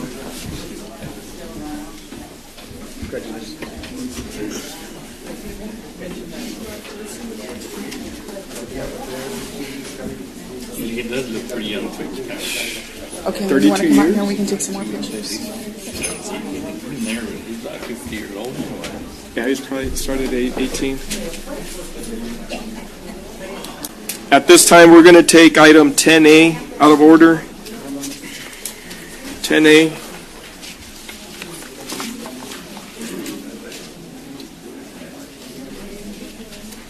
Good morning, Commissioners. Eddie Olivares, Hidalgo County Health and Human Services. Item 10A is resolution and recognition of Hidalgo County Tobacco Prevention and Control Coalition. I'd like to call forward the Tobacco Prevention Control Coalition coordinator, Glenda Bowen, and also Ms. Yolanda Guzman, Eric Maston, Quincy Bonilla, Ralph Cepeda, Claudia Morales, and Rosalie Weisfeld, who all represent this coalition. I'd like to call Rick Salinas up, also from Hidalgo County Health and Human Services. And I'd like to recognize Ms. Misty Palacios, who also assisted with all of this. This is an effort that's being put forward by a large coalition, a list of community members and partners, to make sure that the public health, safety, and security of our community is stronger and intensified by promoting and preventing secondary smoke issues and emphysema and other illnesses that are due to tobacco use, along with dental illness and many other cancers that are related to tobacco use. So with your permission, I'd like to read this resolution to be enacted if in favored by you all, and I'd like to have Ms. Bowen say a few words after action is taken. But with your permission, sir, may I read this resolution?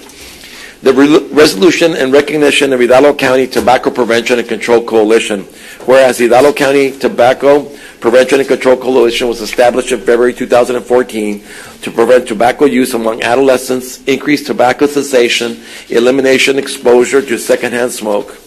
Whereas the mission of the Tobacco Prevention Control Coalition is to promote and advocate for a tobacco-free environment by empowering communities to affect individual and social change and promote compliance and support for enforcement of all tobacco laws. And whereas the organization was created at Behavioral Health Solutions of South Texas and is comprised of cross-community volunteers with representation from multiple sectors such as the public health agencies, educational service centers, law enforcement, school districts, civic volunteer organizations, faith-based groups, business and media organizations. Whereas currently there are 72 smoke-free cities in the state of Texas, including 16 in the Rio Grande Valley, in Hidalgo County, the city of Alton, Donna, Edinburgh, Mercedes, Pharr, San Juan, Mission, and Peñitas, Weslaco, and Palmview have implemented a 100% comprehensive smoke-free ordinance. And whereas in just 3 short years, their strong outreach efforts in collaboration with municipalities across Hidalgo County has resulted in achieving the highest number of cities in the state of Texas with comprehensive smoke-free ordinances. Now, therefore, let it be proclaimed that Hidalgo County Commissioners Court hereby recognizes the Hidalgo County Tobacco Prevention and Control Coalition for their commitment to educating our community on the dangers of tobacco use and for helping protect over 370,000 workers, residents, and consumers from secondhand smoke. If approved by you, it will be approved on this day, the 30th May 2017.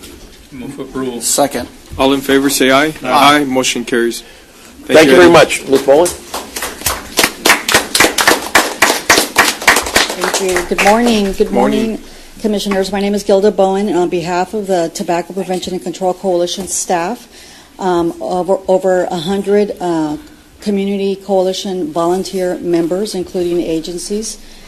We would like to thank you. We are very honored to receive this recognition, but it really could not go without thanking and being grateful to the leadership of the individual communities. As you heard, all of the cities locally that have gone 100% smoke-free ordinances that have passed those ordinances in the last months and a couple of years have really demonstrated that they take public health as a priority in their communities, and they are protecting not only their residents and the visitors, but specifically the workers that work in the environments who are most highly affected from the effects of secondhand smoke. And again, we are privileged to be in the community assisting the cities, and very proud of this recognition and want to be here as a resource. I'd like to thank you. Thank you. Thank you for the job you've done. Thank you. Thank you. Okay, thank you. Thank you. Thank you. Commissioner, can we get permission to get a photo, sir? Thank you. Thank you. And I'd really like to recognize Mr. Rick Salinas with our department, along with Ms. Misty Palacios, who have done a tremendous job in coordinating these efforts and promoting a smoke-free environment. Thank you very much for the work y'all do. Thank you so much. Thank you very much. You guys. Thank you, sir. See you again. There's the proclamation. Oh, it's right here. Yeah, no, we find it. You need it right now? Just hold it, at least show it. Okay. Of course. Where's that? You just hold that up. Looks like the clothes are all centered today. I'm still behind those, I think. Yeah. Hey, look at Ivana.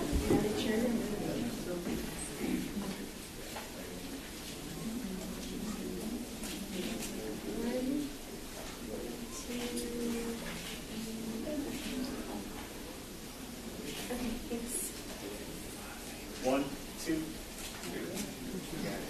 Thank you.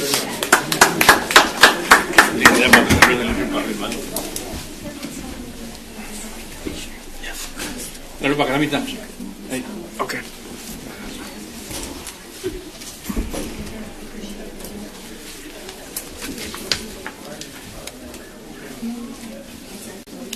One more item that we need, two more items that we need to bring up. 13A, real quick.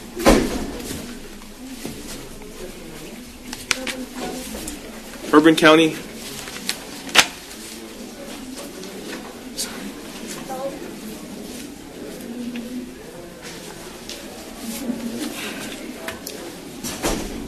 Thank you, Commissioner. I'm sure you've all heard about the possibility of the elimination of the CDBG program and the home program.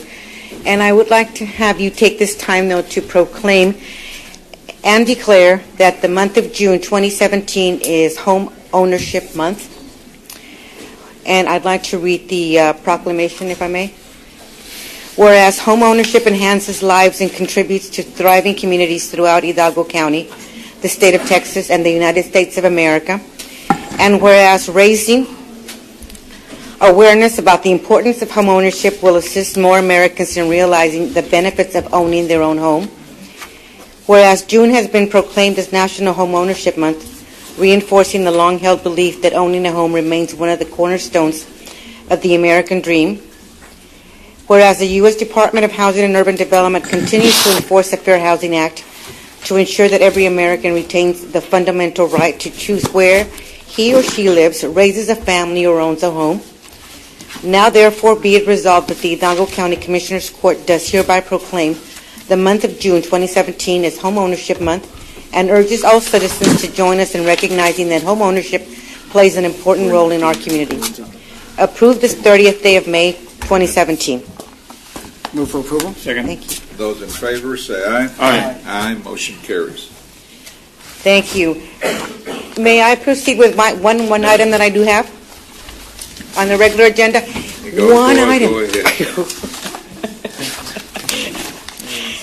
Thank you, Judge. The item is requesting approval of a program amendment for the City of La Villa's 26 and 29 years, which is 2013 and 2016 work plans. Fiscal year 2013 will modify the current scope of work of a 100,000-gallon elevated storage tank to a 200,000-gallon elevated storage tank.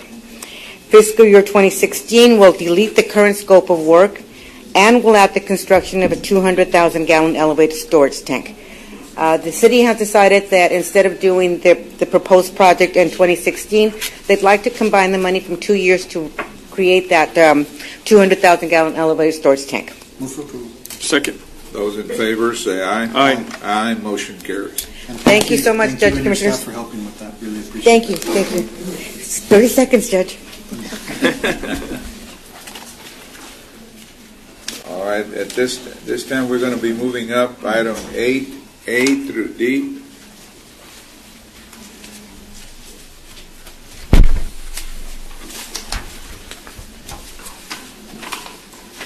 Commissioners, thank you for putting me up here in line. The first item, 8A, if I can find it here. Approval of 2017 appropriation of Chapter 59 funds received by Hidalgo County District Attorney's Office HIDA Task Force in the amount of $23,255. Move for approval. Second. Those in favor, say aye. Aye. Aye, motion carries. B, approval of 2017 appropriation of U.S. Treasury funds received by Hidalgo County District Attorney's Office HIDA Task Force in the amount of $10,000. Move for approval. Second. Those in favor, say aye. Aye. Aye, motion carries. Okay, thank you. Item C, discussion and consideration of action on interlocal cooperation agreement between the County of Hidalgo, Texas, and Hidalgo County Irrigation District Number 6. Move for approval. Second. Those in favor, say aye. Aye. Aye, motion carries. If I may have a little discussion on that, Judge, Commissioners. Today I have Joe Aguilar, who's the General Manager of Irrigation District Number 6. Welcome, Mr. Aguilar. Thank you, sir.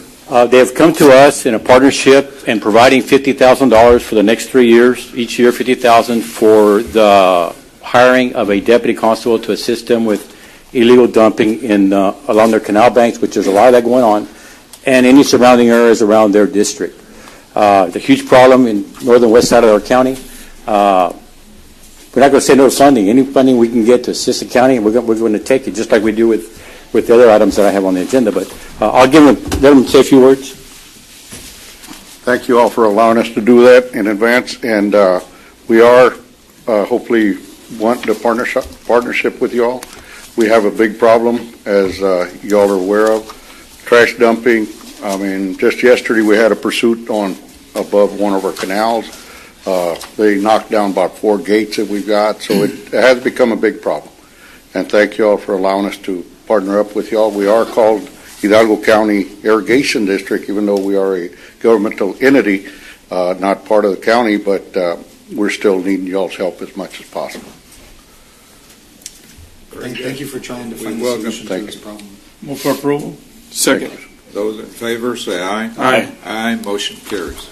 Another partnership that we have is with our school districts is item D, approval to renew interlocal agreements between Hidalgo County and the following school districts stop truancy program for the 2017-2018 school year. Number 1 is La Jolla Independent School District, and number 2 is Mission Consolidated Independent School District. Move for approval. Second. Those in favor, say aye. Aye. Aye, motion carries. And for the record, that consists of a 50-50 cash match on salaries on each of those deputies. There's 1 deputy assigned to La Jolla and 2 deputies assigned to Mission School District, which assists them not only in truancy, but also those elementary schools that are in the rural areas of Mission School District. Thank you so much. Appreciate that. And thank you again for your participation in our discussion. Judge Commissioner, once again, 8E, Constable Precinct 4, discussion, consideration, approval to appoint Jose Noe Rodriguez as a reserve deputy constable by myself, Constable Gaitan, Precinct 4, in accordance with the Texas Local Government Code Section 86.012. Move for approval. Second. Those in favor, say aye. Aye. Aye, Thank you. motion Thank carries. you, Judge Commissioners. Thank you. Back to C. We're now moving back to our regular agenda. Item number 5C. Morning, Judge Commissioners. Michael Leo, County Judge's Office, Economic Development. 5C is discussion and action to approve revised templates for PACE lender agreement, PACE owner contract, and notice of contractual assessment lien related to the form documents attached to the resolution establishing the Hidalgo County PACE program previously approved on November 15th of 2016. When the court approved the resolution to allow for the program to happen, there was 2 templates that were attached as exhibits. These are lender and property owner template contracts revised just to include provisions under servicing and enforcement which allowed the local government, which is actually the tax assessor's office, to send notice of a PACE lien balance commensurate with the annual property tax notice. The PACE people group has been working with the DA's office, with Victor and Aaron from Josie's office, along with the tax office. They're in agreement with this. There's actually a project in the works right now in the Mercedes area. It's not official yet, but they want to see this happen before they move forward. It's going to be $1 million investment, which should, of course, help create jobs and make some improvements to the building in that area. So we're asking for your consideration. Michael, did this require any staffing on our from the county? No, sir. Again, our role is very minimal. Just the tax office is going to put a paper in the tax notice to go with it. Motion approved. Second. Those in favor say aye. Aye. Aye. Motion carries. Okay. Item 5D is discussion and action on the amendment to tax abatement agreement effective as of December 13, 2016 between Hidalgo County and Wonderful Citrus Packing, LLC, and approve order on the same. This is an abatement already approved by the county last year. They were given until June 1st to file construction plans. They're just asking for a little bit more time, so we worked with the auditor's office, we worked with legal. This amendment doesn't change anything. It just gives them till August 31st to file those plans, and the abatement doesn't start till next year, and that's for the Wonderful Citrus and Mission. Motion approved. City of Mission? Yeah, we work with Alex and me in the City of Mission. What used to be, I think, the Big Tex plant, or what is it over there? We've been working on this one for a couple of years. Yeah. Move for approval. Second. Those in favor say aye. Aye. Aye. Motion carries. Thank you. Item 7, our DA's office.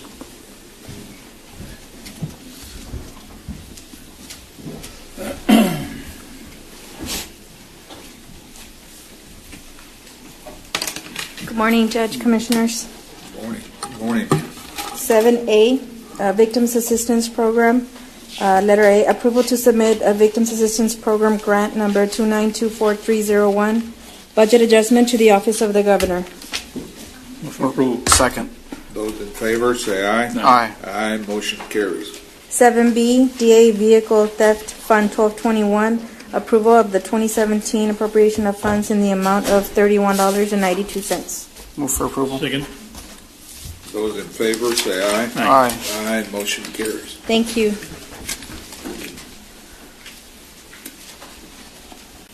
Item 9, our Sheriff's Office.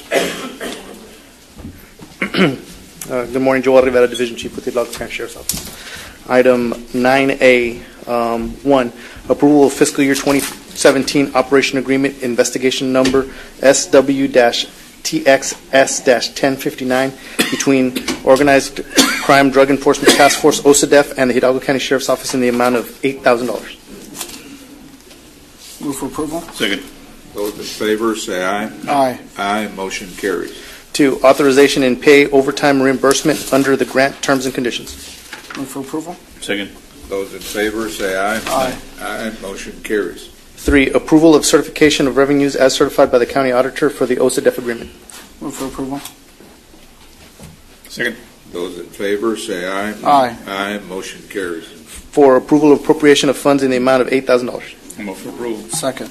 Those in favor say aye. Aye. Aye. Motion carries. Agenda item 9B, approval of Organized Crime Drug Enforcement Task Force OSADEF agreement between Hidalgo County Sheriff's Office and Drug Enforcement Administration, McAllen District Office, Houston Division, Office, OSADEF, Strike Force Group Delta 8. Move for approval. Second. Those in favor say aye. Aye. Aye. Motion carries. 2, approval of certification of revenue as certified by Hidalgo County Auditor for OSADEF grant agreement. Move for approval. Second. Those in favor say aye. Aye. Aye. Motion carries. 3, approval to appropriate OSADEF grant award in the amount of $5,100 as referenced as investigation number SW-TXS-1059. Move for approval. Second. Those in favor say aye. Aye. Aye. Motion carries. Item 9C, approval of certification of revenues by county auditor as in the amount of $5,392.20. Move for approval. Second. Those in favor say aye. Aye. Aye. Motion carries. 2, approval of 2017 appropriations of funds in the Hidalgo County in the jail commissary account in the amount of $5,392.20. Move for approval. Second. Those in favor say aye. Aye. Aye. Motion carries. Thank you. Before we proceed any further, I want to make our community aware of the sad news that we just received of the passing of our Justice of the Peace, Luis Garza's father, Mr. Humberto Cadereyta Garza, Sr. who passed away on Sunday, May 28, 2017. Visitation is at Flores Funeral Home in Mission on Wednesday, May 31st, from 3 to 9 p.m., with the rosary to be recited at 7. Mass will be on Thursday, June 1st, 2017, at Guadalupe Catholic Church in Mission.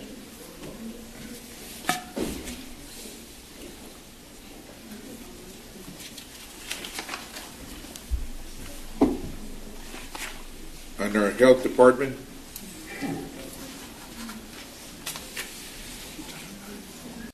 Judge, Commissioners, we have item 10B's and Bravo.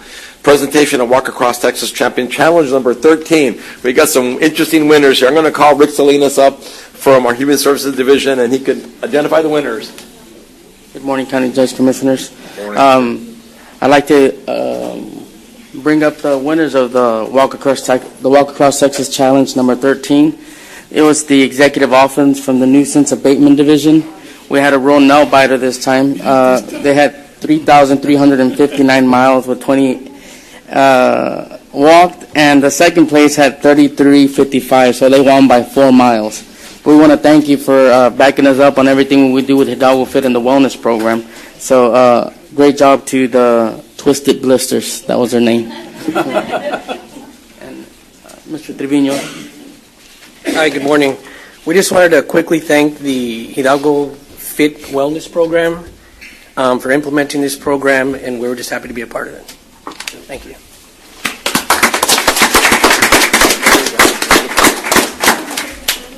Just listen to Alana's direction, please. I thought I recognized you when you were out there. I couldn't really see from a distance. Doing all right, You lost a lot of weight. I recognize you. There you go, bro. Really? Yes, sir. Lost a lot of weight. It's good. Looking good. So half of you can stand to the judge's left and half of you to Commissioner Palacios' right. We need some more on the side. Todos están todos los demás.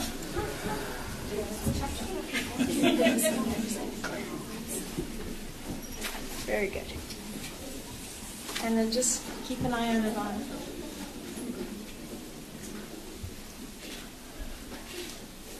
Yeah, we count to 3, please. 1, 2, and 3. Thank you.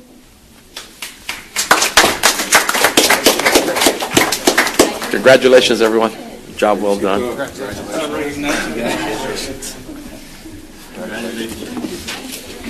Wow. Good work. Good work. Outstanding. Good work. Who was the one that came in a couple of months ago? Yeah, there was. I know the district clerk's office. District clerk. The second place was Drainage District. Okay, so I know that there's some high competition out there, boy.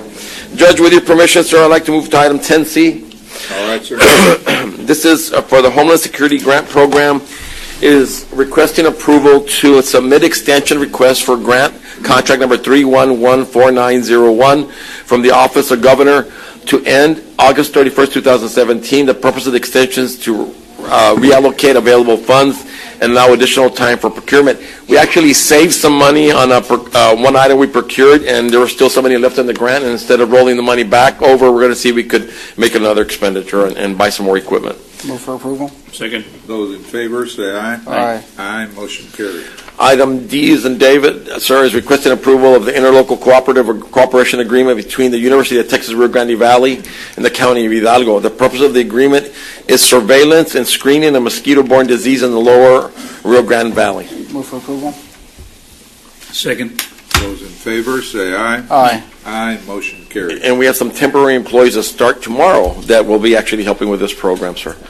Requesting approval to allow Hidalgo County Health and Human Services staff in partnership with Hidalgo County Emergency Management staff to host and provide training for the local amateur radio operations as the Health Department Conference Room. The field day exercise will be held on June 24th. We do this annually, sir, to do some cross-training with some of our local volunteer radio participants to educate them and support them. Move for approval. Second. Those in favor say aye. Aye. Aye. Motion carries.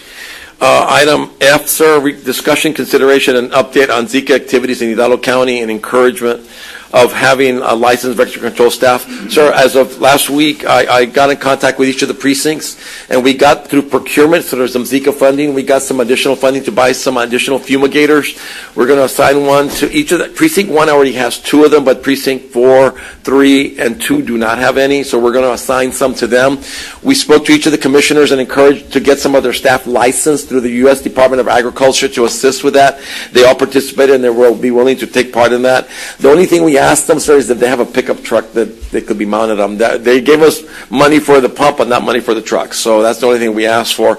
The other thing, sir, we have 8 cases that we're investigating currently. We've done a very aggressive work plan with education and awareness. I have to thank Lupe. I have to thank Proyecto Azteca. I have to thank a myriad of community faith-based organizations. Many of you in your churches this weekend actually got flyers on Zika prevention this weekend. There's a big effort being put by the diocese. Sir, we've tested over 2,400 people here in Hidalgo County. We've got 8 cases that we're waiting to get final authorization on, but as of right now, the analysis is not 100%. So we're moving forward. This is going to be active this year. We've already got this rain this year, so we just got to do our due diligence to make sure that all our partnerships through the precincts, through the abatement program, through all our partnerships within the community, that we all do our due diligence to eliminate mosquito-borne environments, please, if possible. Move for approval. Second. Those in favor, say aye. Aye. Aye, motion carries. Thank you for your action, sir. Item G is discussion, consideration, and approval of dissemination of the 2017 Operation Lone Star VIP Day invitation on behalf of Hidalgo County Commissioners Court and the FAR San Juan Alamo School District. Again, Operation Lone Star, sir, this year we're sponsoring VIP. It'll be at PSJ High School on South Veterans, and of course, every year, every time we've had a commissioner, you've had yourself or your designee to come and give a presentation and a welcome. I invite all the commissioners to participate. VIP Day will be on July the 27th. I don't have it in front. It's a Thursday, so the 24th is Monday, 25th is Tuesday, 26th is Wednesday, 27th is Thursday. So that will be July 27th at PSJ High School. Second. Those in favor, say aye. Aye. Aye, motion carries. Item H, requesting approval to ratify action taken on May 2nd, 2017 through item number Alpha India 59536 to designate Eduardo Olivares, Chief Administrative Officer, as a contact person, managing employee for the purpose of processing Medicare revalidation, sorry. Move for approval. Second. Those in favor, say aye. Aye. Aye, motion carries. Requesting approval to ratify action taken on May 2nd, 2017 through item indicated Alpha India 59536 to request authority for county treasurer to process electronic payment in the amount of $560 to pay for the provider enrollment Medicare application fee, and after review, auditing procedures are completed by county auditor. Second. Those in favor, say aye. Aye. Aye, motion carries. Item I, sir, is requesting consideration and ratification to appoint Michael Anthony Gomez as a public health intern in conjunction with the approved master internship agreement between Texas A&M University and Hidalgo County to be effective May 16, 2007 for a term ending August 12, 2017. This is the item I had brought last court session in regards to the agreement, but I had not included this in the item, so that was an error on my part. With your permission, I would like to see if you could approve this, sir. Move for approval. Second. Those in favor, say aye. Aye. Aye, motion carries. Item J1, Healthcare Funding District, discussion and action including but not limited to Healthcare Funding District on our expenditures. There's no items there unless you have any questions. Item J2, discussion and update regarding letter of support to UHRIP pilot program. There was Mr. Zaffarini had come here about 2 court sessions ago in regards to a proposed project that was being considered by CMS. That we were announced that project wouldn't continue until next year. However, there was a request by Mrs. Zaffarini in the gap between court sessions that there would be an opportunity for them to consider it if there was letters of support given by the board of judges. So there was a letter that was put together and submitted to County Judge Garcia along to the judge from Webb County and from Cameron County in regards, it's in your packet, in regards to if this program gets approved, the Hidalgo County will be interested in participating. This would allow up to between $40 to $50 million additional funding to the LPPF. There is no impact on county budget at all in no form or fashion. This would be a change in how Medicaid is paid through the partnering and the multiplying of LPPF money through the hospitals. That is strictly a hospital-based program, but that is subject to, of course, CMS and HHSC approval, which at this point they have not, but this was just a letter of support saying if they do, the counties will support it. Move for approval. Second. Those in favor, say aye. Aye. Aye. Motion carries. Item K, indigent healthcare program discussion and action, including but not limited to indigent healthcare program 1115 waiver expenditures. There's no items there unless you have any questions. Thank you very much. Have a good day. Thank you, sir. Item 11, our executive office. Thank you, Judge. Commissioners.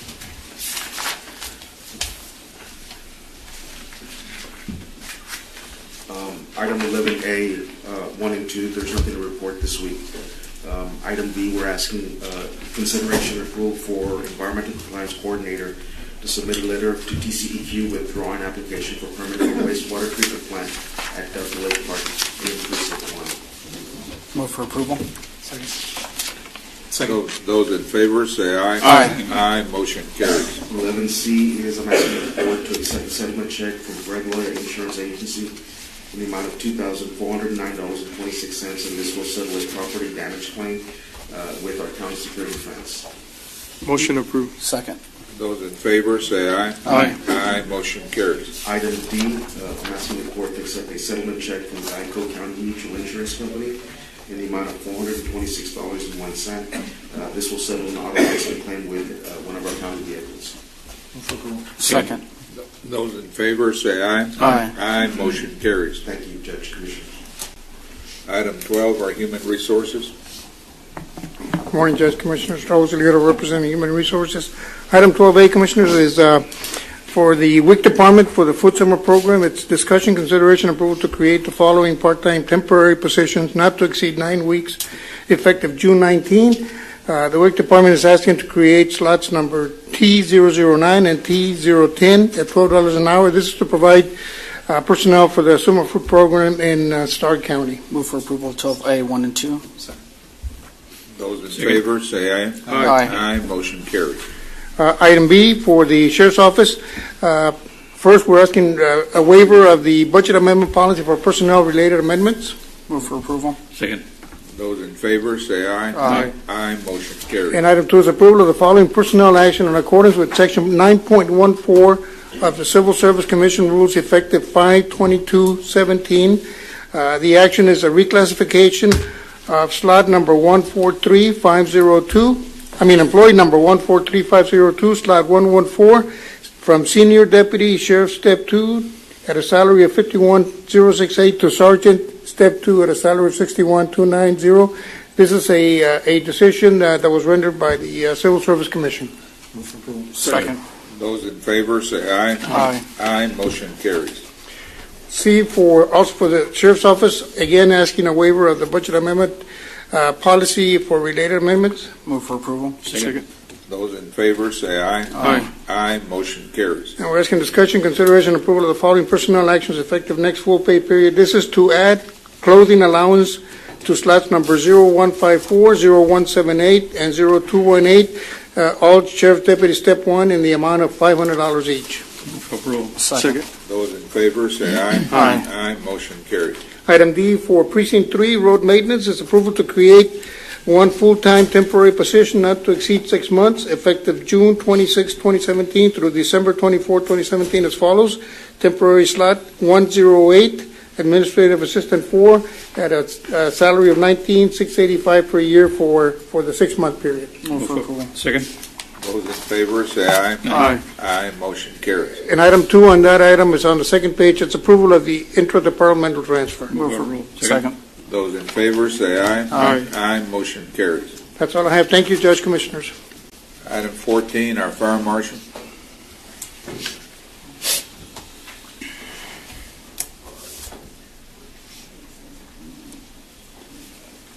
Good morning, Judge, Commission. Morning, sir. Morning. Item 14A, it's the request for approval for the process of the following invoice as a claim with authority for the county treasurer to issue payment after review, audit, and processing procedures are completed by the county auditor. PO was never issued. It's going to be for the Texas Commission and Law Enforcement Data Distribution Center. It's what we run off of our daily operations for our tasks. Motion to tasks. approve. Second. Those in favor, say aye. Aye. Aye, motion carries. Thank you. Thank you.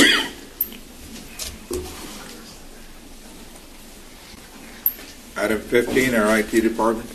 Good morning, Judge Commissioners. I'm here presenting item 15A, and this is the authorization and approval to purchase new wireless GPS service through the county's membership contract as listed for the amount of units listed on the grid. And I believe this is putting Commissioner Fuentes' office on GPS. Motion to approve. Second.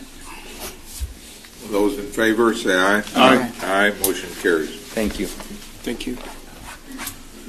Item 16, our Head Start. Good morning. Good morning, Edith. We have, the first item is discussion and approval of the program calendars for year 2017-2018. We have calendars that match every district in the county, so we're asking for approval for that. Motion Our approved. school year will begin Second. August the 28th and, okay, Those and in June the favor, say 7th. Aye. Aye. Aye, motion Real carries. real quickly, before you do that, I know Westaco adopted a little bit different program because they in school on the 17th. Yes. or early May. We will match their calendars. But will you make some accommodations, because I know that they're doing an additional, 2 weeks of Extra. extra. We'll need to see how it carries with our staff. We'll need to sit down and look at it with them. Thank you. Yes, we will. On the second item is discussion to approve to disperse lump sum summer paychecks to staff who resign as of the last day for their working calendar, and we do that in order to have more time to replace, especially teachers and assistant teachers and bus drivers, which are in high demand all the time. So we're asking for your permission to continue to do this again this year. Motion approved. Second. Those in favor, say aye. Aye. Aye, motion carries.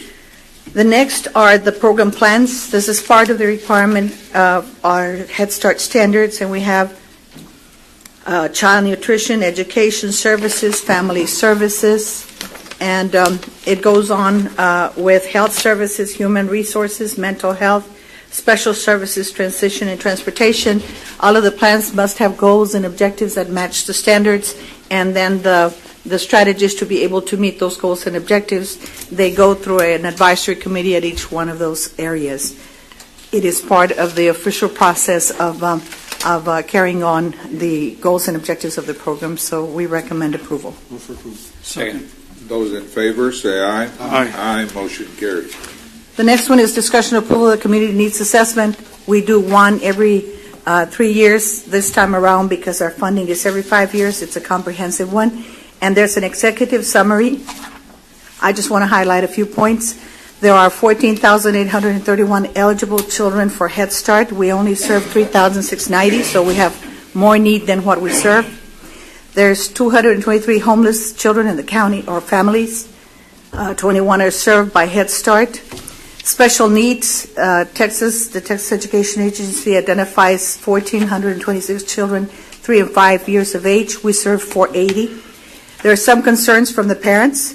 By the way, when we had the surveys that were done online at our centers, and we had 2,222 responses, so we thought we got very high response.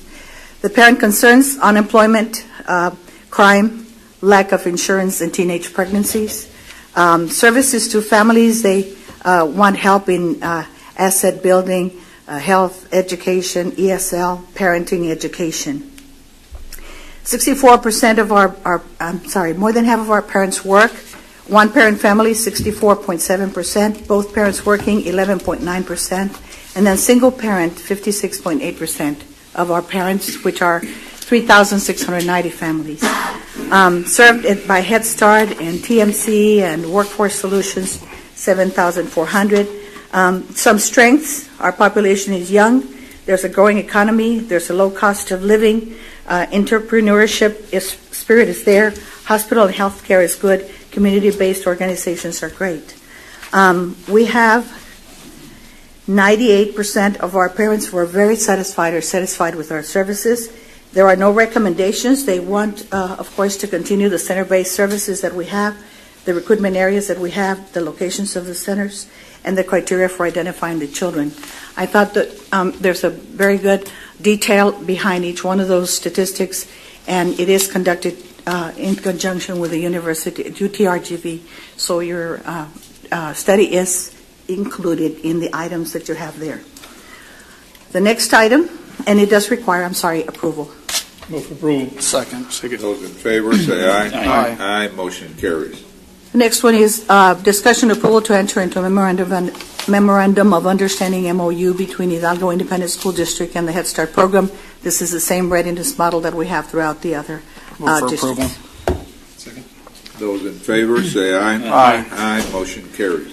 The next one, discussion approval or request to enter into an MOU, memorandum of understanding with Tropical Texas Behavioral Health and Hidalgo County Head Start program for services to be provided free of charge to our children in our centers. Move for approval. Second. Those in favor say aye. Aye. Aye, motion carries. We have the next item, discussion approval to award classroom space for sealed bids on the lease of classroom space for the following area. It's in Mercedes, it's La Herencia, and the award is for paying $300 a month for 3 classroom centers. Move for approval. Second. Those in favor say aye. Aye. Aye, motion carries.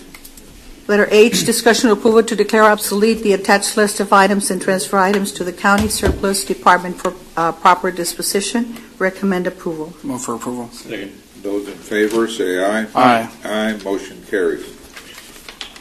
Letter I, we have several centers that are accident-free. We'd like to recognize them.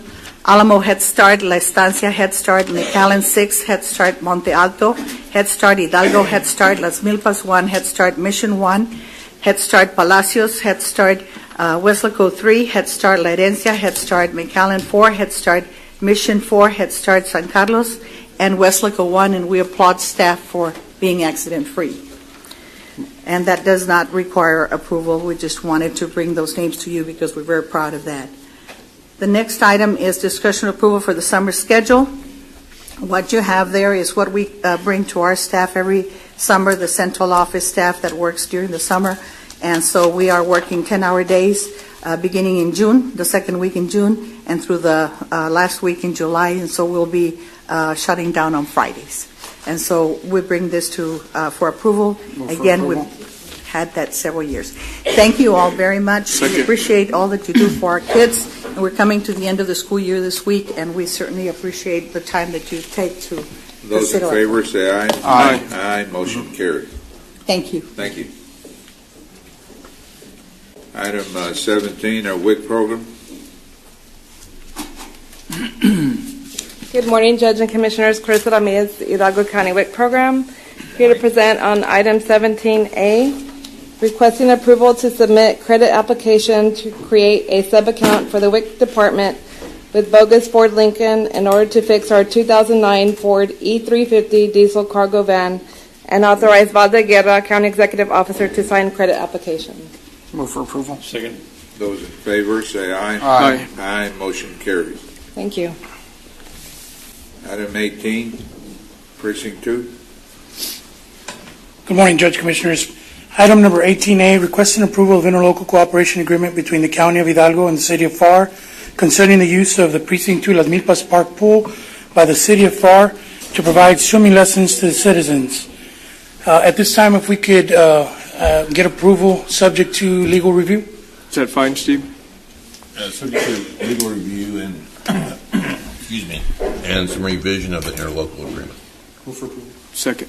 Those in favor say aye. Aye. Aye, motion carries. Thank you. Item 2, in accordance with Section 791.014 Texas Government Code, we're requesting approval of the interlocal cooperation agreement project regarding the use of the Precinct 2 Las Milpas Park the City of FAR to provide swimming lessons to the citizens. Move for approval. Second. Those in favor, say aye. Aye. Aye, motion carries. Thank you. Item 19, Precinct 3. Good morning, Judge, Commissioners.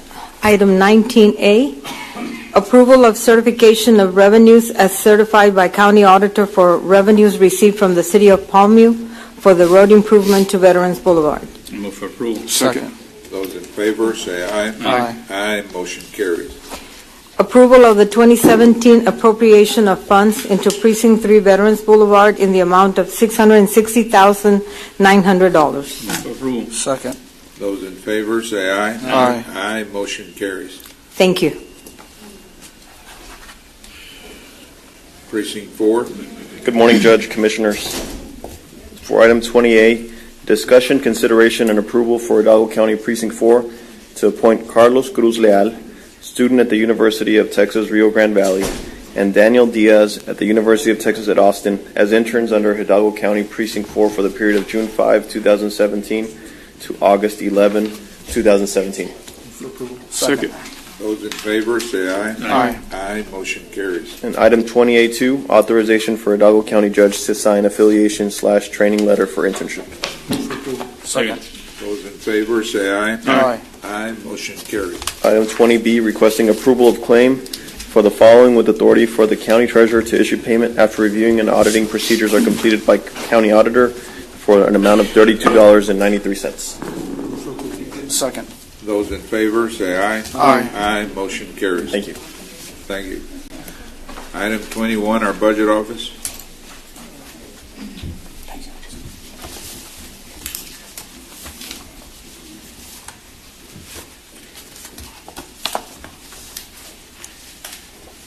Serio.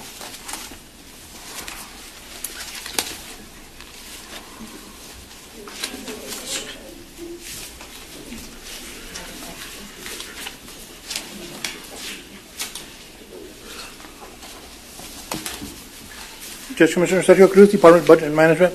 Item 21A, 1 and 2 is presentation and discussion of Hidalgo County Capital Improvement Plan, and presentation, discussion, and possible action on the Capital Improvement Plan of Finance.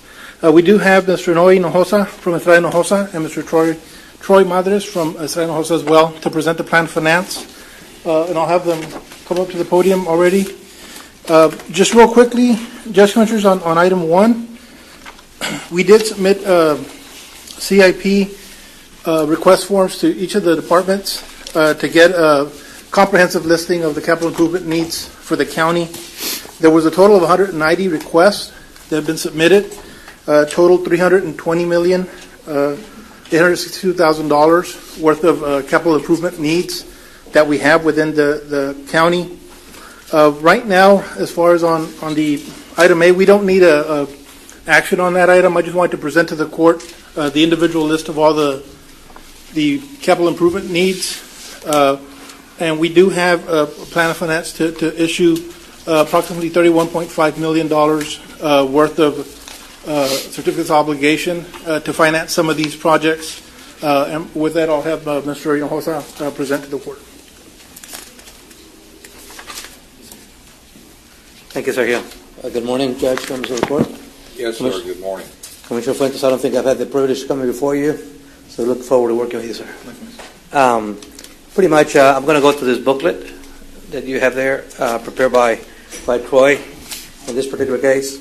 And basically, the first page is to give you a little overview of the county's currently outstanding debt through 2017, May 30th. At the bottom there, it's got a total of $198 million. That's what's currently outstanding, and that's supported by almost $30 billion worth of taxable assessed value. So when you look at that debt of almost $200 million supported by $30 billion, the ratio of debt to TAV is pretty low, as it is expected for a county your size. Basically, when you look at the various loans that you have, the oldest loans you have is going back to 2009. And you'll see there that the principal outstanding is $2,390,000, and then it's got a letter or a word saying non-callable. Non-callable means is that you're not able to restructure or refinance or call it in and do that. And there's only a few bonds that have those options. A lot of those bonds that were originally issued with that provision as non-callable are maturing pretty early. In other words, the 09, for example, those bonds are being paid off in 2018. So the 2009s and 09s A's, 2009 B's, those will be paid off by 18, if not even 17. So a lot of your debt, as you can see on the graph right next to it, you'll see how it's like a slide.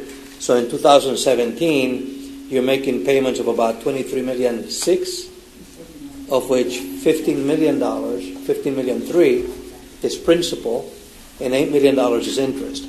So the debt capacity is pretty formidable from the perspective that if you were to draw a line on the bar in 17, just all across, everything between the bars and the line that you were to draw is your debt capacity. So when Mr. Cruz and our staff met with the various precincts going over your various needs, what we try to be mindful of is that capacity doesn't get eroded. So as you can see there, at the bottom there too, I put a historical tax rate. You've been at 59 cents. Your M&O tax rate is at 53 cents and it's dropped to about 52. And the INS has gone from 6 cents to about 7 cents. And then on page 2 of that little booklet, and I'll be happy to stop page by page if you have any questions. So on page 2, what's been brought up to us is a list of items that I think Mr. Cruz has shared with you, where basically the needs are about $31.5 million this year, where each precinct will get about $6 million apiece for roads and equipment and some capital needs too, right? Mm-hmm. And then we'll have the sheriff get about $2.5 million to replace his fleet. And then there's a contemplated expense associated with the county courthouse. And I think it'd be important to note that the courthouse originally we were given a budget of what, about $150 million? And every time that we borrow money for the courthouse, we take it off from that 150, so that whenever that financing comes up next year, we will have that. We would only have that available funds for the project, based on the fact that we've drawn through various borrowings. I guess this will be the second time we borrow for the courthouse, right? Yeah, and then go to page 3. Do we need action on? Oh, I'm sorry. Go ahead. Yes, sir. Sorry for taking a little bit more time. I want to make sure that we're covering everything.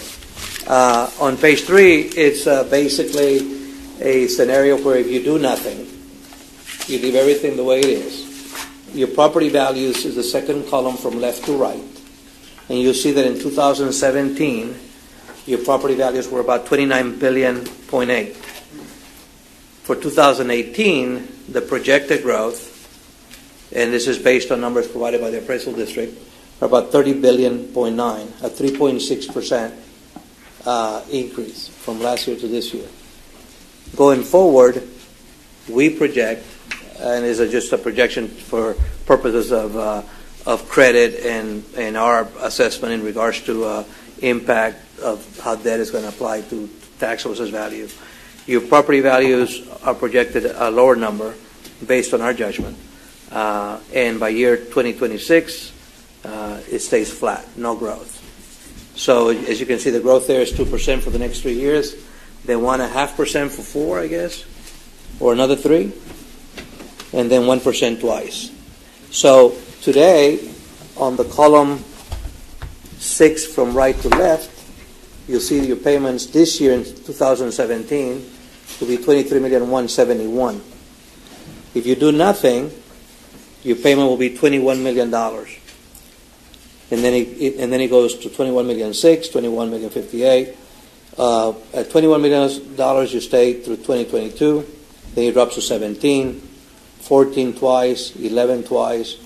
Then by 2029, you're at $8 million, and so on and so forth. and then your tax rate is the third column from right to left.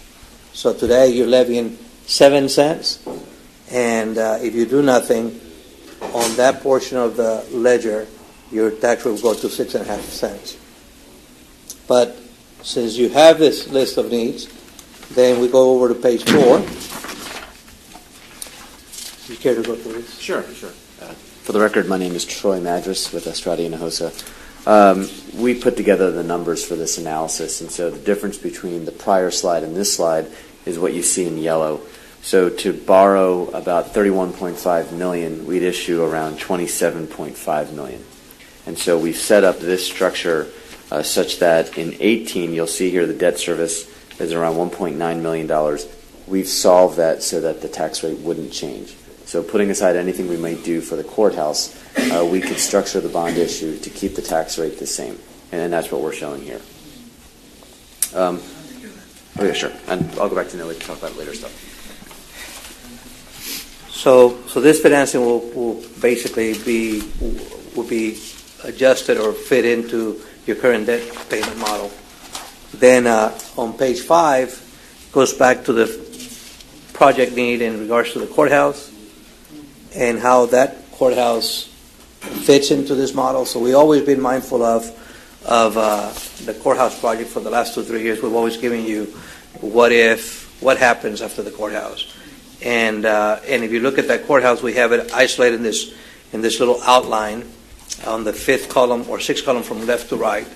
The debt service, your mortgage payments on the courthouse financing, if you borrow at that time $136 million, not $150, we've already borrowed, if you include the $5 million in this loan, you would have borrowed already $14 million.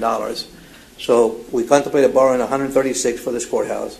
Your payments will be at about $7.9 million in 2019, because the project may end up being borrowed in 18, and then it stays there for about 3 or 4 years, and then it goes up to about $9 million. All the way out to 2048, it will be a 30-year loan. It will not be a 20-year loan. It will be a 30-year loan.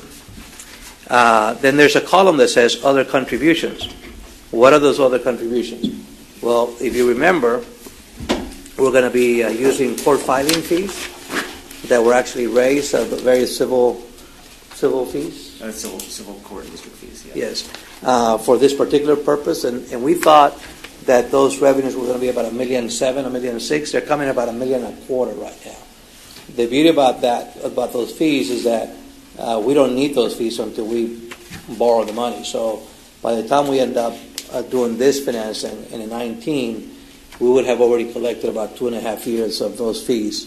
So those fees, my understanding is that they're isolated, they're restricted only for that purpose.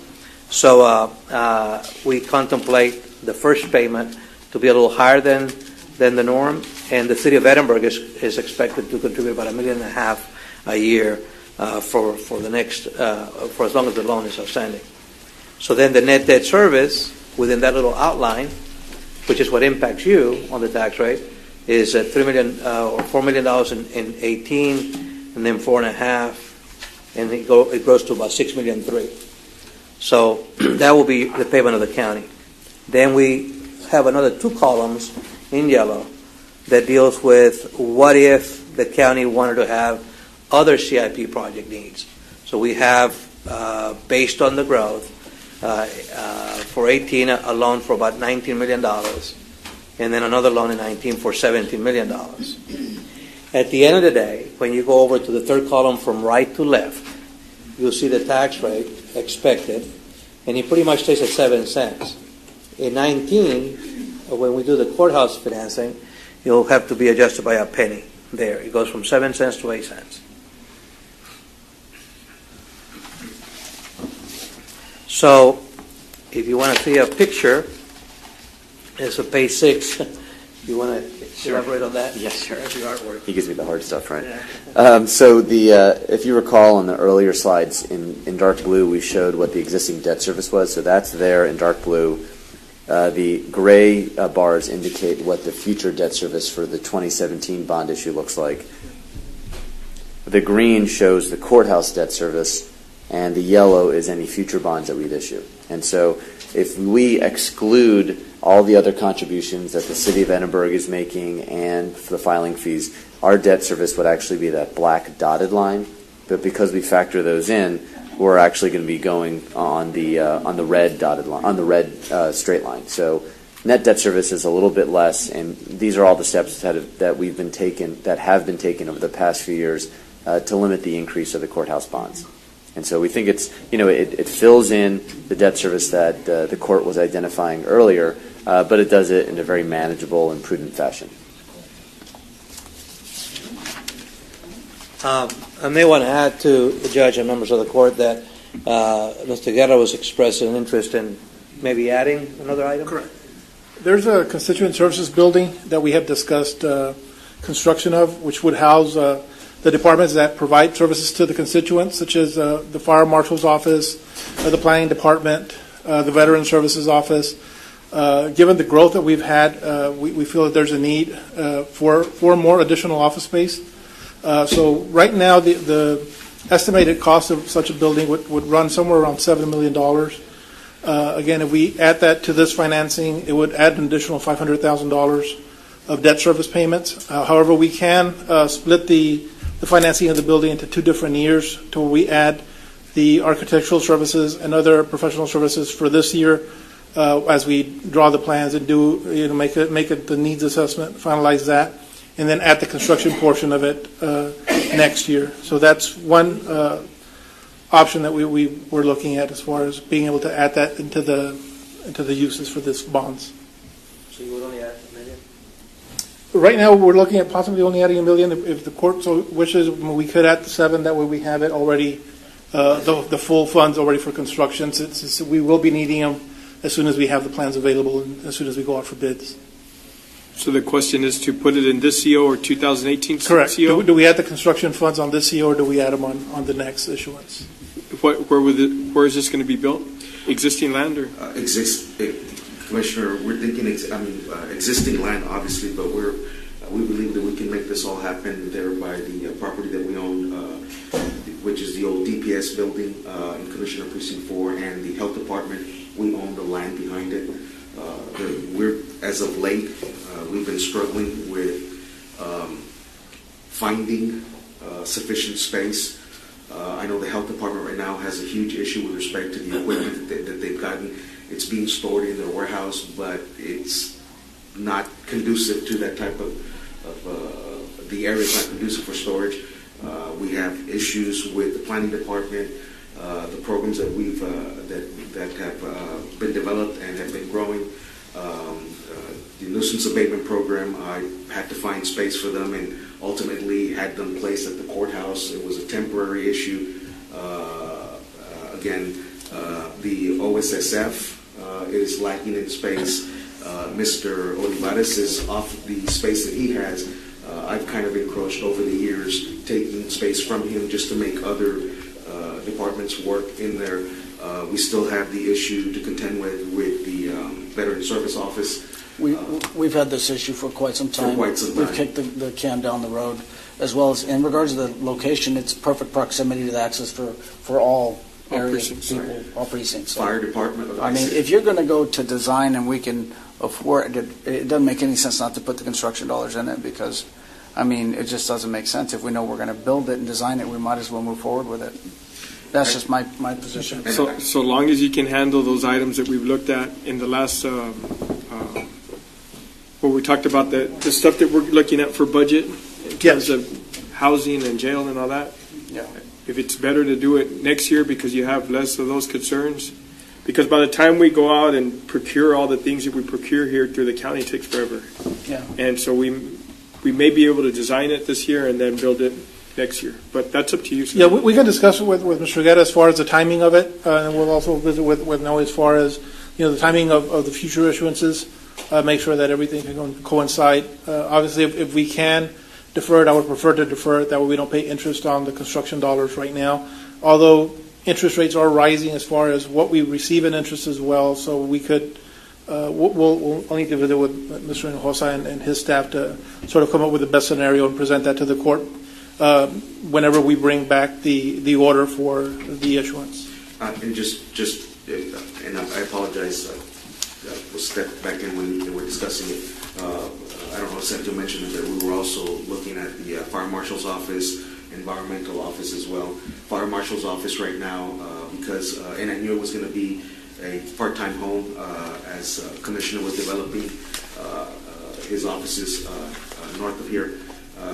The only space I had available was the precinct commissioner, but we've in essence taken half of a facility that is WIC health oriented, and I know it's not a good situation, or it's not the best of situations. It's working for right now, but I'd like to see if we could facilitate them, move them back to Edinburgh. That way we can also expand the services, WIC and health at the bar facility. No, we all know we need all those buildings. It's just a matter of the timing. By the time we procure the architect, by the time they draw it, by the time they let it, just keep that in mind.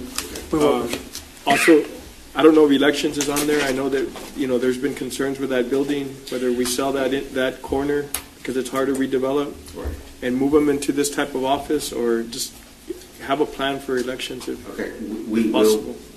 Yes, Commissioner, for their administrative home. Okay, we'll see if we can make it all work within those numbers. I'm sure we can. So what we're looking for, Judge and members of the court, is some kind of direction. This is not an action item. It's just giving us direction for coming back to you on or about June 13th, so that at that time you will adopt you go over to page 7, you will adopt a resolution of notice of intent, and then we will sell these obligations sometime on July 25th.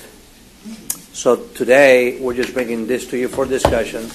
If you're comfortable with it, then you will give the instructions to us on or about June 18th, so that we can then publish in the newspaper and then come back to you on July 17th. So we'll give you 2 months in advance. I'm in favor of the plan. Second. Is that a motion, please?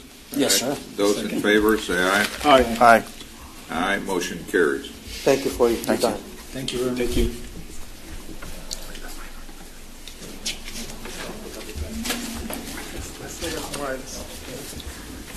Okay, next item. Item 21B, requesting approval of payment invoice as listed on the agenda to the City of Mission for the Spears Memorial Library for the Hidalgo County Library System, the e-library, and the payment is in the amount of $400,000. Move for approval.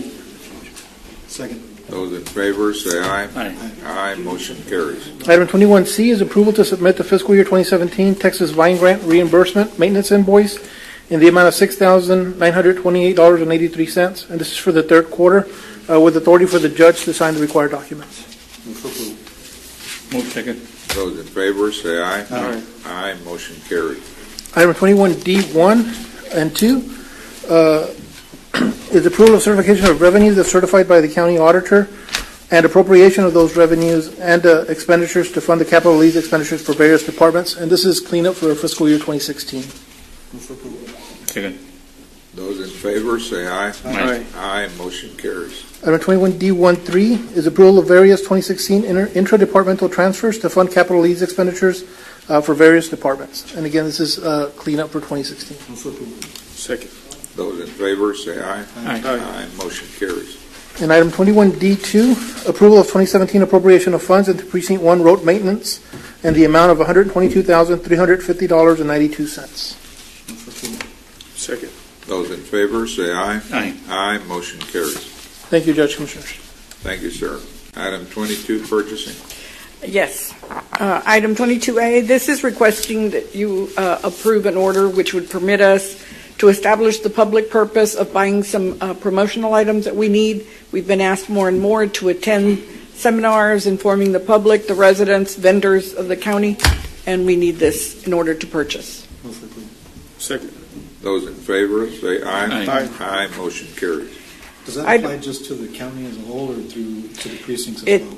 Oh, no, the precincts, we had a call. you need to establish order because you would give us an idea of what you'll be attending.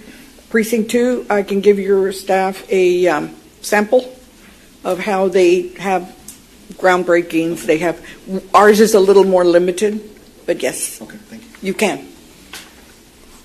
In fact, Commissioner, going on that vein, I think what we're going to try to establish, we've been discussing in the office, is probably toward the end of the year, establish an order that would apply to anyone who wants to participate, and that'll make it easier. Thank you. Item B1 is the presentation of bids received. And this is for limestone. This is the hot mix limestone, and this would be 12 packets were distributed, 4 bids were received, commencing.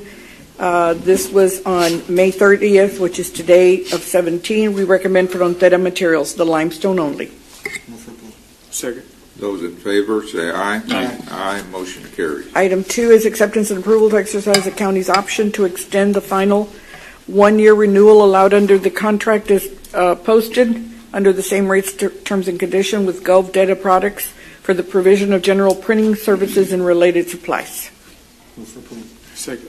Those in favor, say aye. Aye. Aye, motion carries. The next one is presentation of bids received for the purpose of award and responsible vendor submitting the lowest and best bid. This is for rental of industrial uniforms. There were 7 packets distributed. 2 bids were received and considered.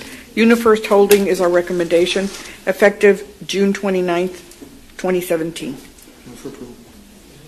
Second. Those in favor, say aye. Aye. Aye, motion carries. Item 4 is recommendation for Commissioners Court to reject the sole bid received for disposal of used oil filters and antifreeze products, to re-advertise the project with modifications to the specs in hopes of obtaining more participation, better pricing. Move for approval. Second. Those in favor, say aye. Aye. Aye, motion carries. Item C is for Precinct 1, requesting acceptance and approval of the certificate of construction completion as submitted by Texas Cordia Construction for paving and drainage improvements to Mile 11 North, FM 1015, Mile 1 West. Move for approval. Second. Those in favor, say aye. Aye. Aye, motion carries. Requesting acceptance and approval of application for payment number 7, which is the retainage release in the amount of $31,666.57 as submitted by Texas Cordia Construction for the same project. Move for approval. Second. Those in favor, say aye. Aye. Aye, motion carries. Item 2, this is requesting acceptance and approval certificate of substantial completion as submitted by Asago Construction for the FEMA Road and Drainage Improvements Project Mile 4 North. Move for approval. Second. Those in favor, say aye. Aye. Aye, motion carries. And then approval of application for payment 2, final, in the amount of $87,674.35 as submitted by Asago for the same project. Move for approval. Second. Those in favor, say aye. Aye. Aye, motion carries. Item A, approval of the certificate of construction completion submitted by Asago for FEMA Road and Drainage Improvements, Mile 4 North Road. Move for approval. Second. Those in favor, say aye. Aye. Aye, motion carries. And item B is approval of the application for payment 3, which is the retainage in the amount of $14,304.53 by Asago for the same project. Move for approval. Second. Those in favor, say aye. Aye. Aye, motion carries. Item 4, requesting approval of final negotiated agreement for professional engineering services with LNG Consulting Engineers as it relates to Mile 6 project, contract number 157, approved for negotiations back on March the 7th. This is being asked to be approved subject to the final review of any documents that are missing, as those are being worked on as we speak. So moved. Second. Those in favor, say aye. Aye. Aye, motion carries. Requesting approval of work authorization 1 in the amount of $1,614,606 with LNG services for the Mile 6 project and being funded through an AFA. Move for approval. Second. Those in favor, say aye. Aye.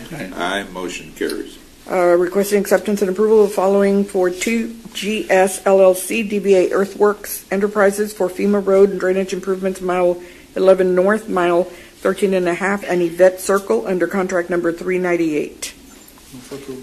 This is including but not limited to A, certificate of construction completion as submitted by Lefevre Engineering and Management Consulting, reflecting the date of May 8th, 2017. Second. Those in favor say aye. Aye. Aye. Motion carries. And application number B is application for payment number 3, retainage in the amount of $25,983.12, not 11, for the record. Second. Those in favor say aye. Aye. Aye. Motion carries. Item 6 is approval of the interlocal cooperation agreement between the City of Weslaco and Hidalgo County, Texas, concerning Phase 1 and 2 improvements on Mile 6 West from Mile 9 North to Mile 11.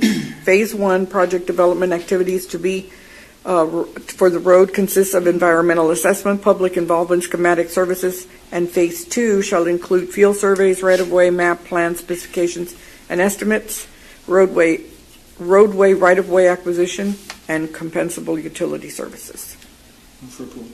Second. Those in favor say aye. Aye. Aye. Motion carries. And B, in accordance with Texas Government Code 791-014, acting by and through Hidalgo County Commissioners Court has been advised of a proposed project of a desire to widen and reconstruct Mile 6 West between Mile 9 and Mile 11 through a Phase 2 interlocal cooperation agreement entered into with the City of Weslaco and Hidalgo County. Second. Those in favor say aye. Aye. Aye. Motion carries. Acceptance and approval of the items under contract number 363 between Hidalgo County Precinct 1 Asago LLC, DBA Asago Construction for the FEMA Road and Drainage Improvements Mile 2.5 East Road, including but not limited 1, Certificate of Substantial Completion reflecting May 11, 2017, and payment application 6, which is the retainage in the amount of $23,421.33. Move approval. Second. Those in favor say aye. Aye. Aye. Motion carries. For Precinct 3, D1, requesting approval of supplemental agreement number 1 as submitted by LNG Engineering to contract number 161 to extend the project limits as requested by the Texas Department of Transportation to include the section from IH2 US 83 on Abram Road North to Veterans Boulevard, approximately 0.2 miles, thence east to State Highway 364, La Joma. Move approval. Second. Those in favor say aye. Aye. Aye. Motion carries. B is acceptance and approval of work authorization 2 with the estimated cost of $1,321,800 as submitted by project engineer, LNG Consulting Engineers, DBA LNG Engineering, for the PS&E surveys, right-of-way map, and permitted utilities coordination for the Veterans Boulevard State Highway 495 project from IH2, which is US 83, to La Joma. Move approval. Second. Those in favor say aye. Aye. Aye. Motion carries. And pursuant to the contract with LNG, Article 14, contract number 161, approval to permit the subcontracting of ROW Surveying Services, LLC, and Ergonomic Transportation Systems, Incorporated, for the Veterans Boulevard project. Move for approval. Second. Those in favor say aye. Aye. Aye. Motion carries. Item 2 is requesting approval of a professional appraisal services agreement with Cruz Brothers RGV, LLC, DBA, the Real Estate Center, for the purpose of appraisal services, as all listed on the agenda. And this was done through the selection process from the pool of appraisers back on 2/21/17. Move for approval. Second. Those in favor say aye. Aye. Aye. Motion carries. Precinct 4, acceptance and approval of change order 10, decrease for the deduction of landscaping allowance to zero out contract number 067 with JCON Construction, as reviewed, approved by the project architect of record, Marta Garcia and Architects, and this is for the construction of the Lynn San Manuel Emergency Services Facility with authority for the county judge or court member to execute documents. Second. Those in favor say aye. Aye. Aye. Motion carries. Health and Human Services Department, F1, requesting authority to advertise in procurement packet. This is for the online pharmacy billing, RFP number 149. This is for Hidalgo County's Indigent Health Care Level 2 pilot program with draft contract documents subject to final legal review. Again, since this is to do with medical insurance, I'm going to abstain. Motion to approve. Second. Those in favor, say aye. Aye. Aye, motion carries. On item G, this is countywide. Presentation of the bids received as detailed and contained in the supporting documentation with approval of the documents, which have the final, which I'm requesting approval based on the final review. This is for A through E, which is Rio Valley Pipes, HD Supply, ACT Pipe and Supply, Ferguson Enterprises, DBA Ferguson and Waterworks, and Agua Works Pipe and Supply. Move for approval. Second. Those in favor, say aye. Aye. Aye, motion carries. That is all I have. Thank you. Thank you. Under open forum, do we have anyone signing up? Yes, Judge, we did have some participants. We have Ms. Rosie Salinas. Lupe.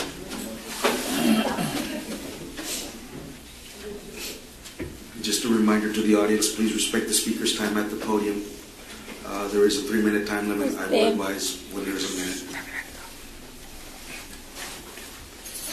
Go ahead, ma'am. Buenos días. Vengo sobre el alumbrado y vengo de la colonia Polmex Subdivisión y vengo sobre el alumbrado que ya metí las peticiones y a darle las gracias a Yo Flores, a darle las gracias por apoyarnos, porque se necesita mucho el alumbrado. Es un lugar muy oscuro donde hay mucha, ¿cómo se dice? Maldad, ¿cómo se dice?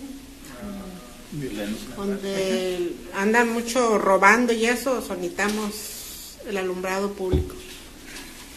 Y esperemos nos apoyen. Y eso es lo que queremos, de dar gracias. Gracias. Yes, please. The community members are coming in to talk to you, Joe Flores, because they had already turned in their petition for the lighting, and they're trying to turn it in before June so they could see if we could kind of squeeze them in with the new budget whenever it comes. They worked really hard to get the Colonia Polmex to agree and get that 75%. They actually got 86% of their colonia to sign the petition, and we're just kind of hoping that you guys keep us in mind whenever those applications get passed. Thank you. Thank you. Thank you. And the last presenter is Ms. Beth Barnes.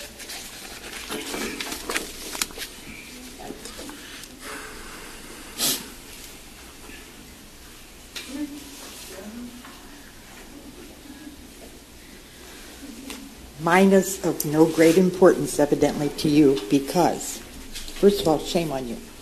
We start at 9 o'clock. Our time's as valuable as yours, but we would like meetings to come to order when they say they're going to be. It says 9 o'clock for the drainage meeting, start till 9:35. It was 10:55 for the Commissioners Court. We just want you to start meetings on time, just a little closer. It's afternoon. Some of us have medical problems we need to keep up with, and this is not keeping with them. But we do appreciate all you do. Thank you. Judge Commissioners, we do have a closed session. All right, pursuant to 551.071 and 072 of the Texas Government Code, need a motion to proceed to executive session. Second. Those in favor, say aye. Aye. Aye, motion carries. All right, we're back in open session. Yeah. All right, sorry, Father. Yes, Judge. You're on.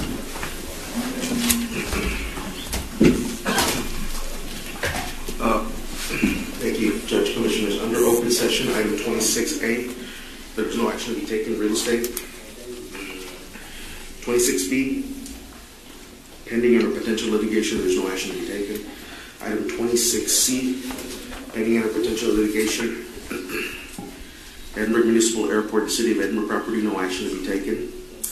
26D, EEOC charge number 451-2017-00801, Agnet Antons versus County of Hidalgo. We'll just proceed as directed. Item 26E, claim of estate of Gabriel Miranda Jr. deceased. Judge Commissioners, I'd like to refer to item 25. I'm requesting an exemption from competitive bidding requirements under Texas Local Government Code Section 262-02484 a professional service for the provision of legal services representation in connection with litigation. Move for approval. Second. Those in favor, say aye. Aye. Aye, motion carries. And item 25B, requesting engagement with the firm of Preston Henderson for the provision of legal services representation in connection with litigation, and authority to submit letter of engagement subject to compliance with House Bill 1295, and this is specific to item 26E, claim of estate of Gabriel Miranda Jr. deceased. Second. Those in favor, say aye. Aye. Aye. Aye, motion carries. Item 26F, claim of AT&T. Judge Commissioners, I'd like settlement authority to make an offer in the amount of $1,166.31. Second. Those in favor, say aye. Aye. Aye, motion carries. Item 26G, claim of Texas Department of Public Safety. I'd like settlement authority to make an offer in the amount of $1,996.23. For approval. Second. Those in favor, say aye. Aye. Aye, motion carries. Item 26H, claim of Juan Carlos Garcia. I'd like settlement authority to make an offer in the amount of $160. For approval.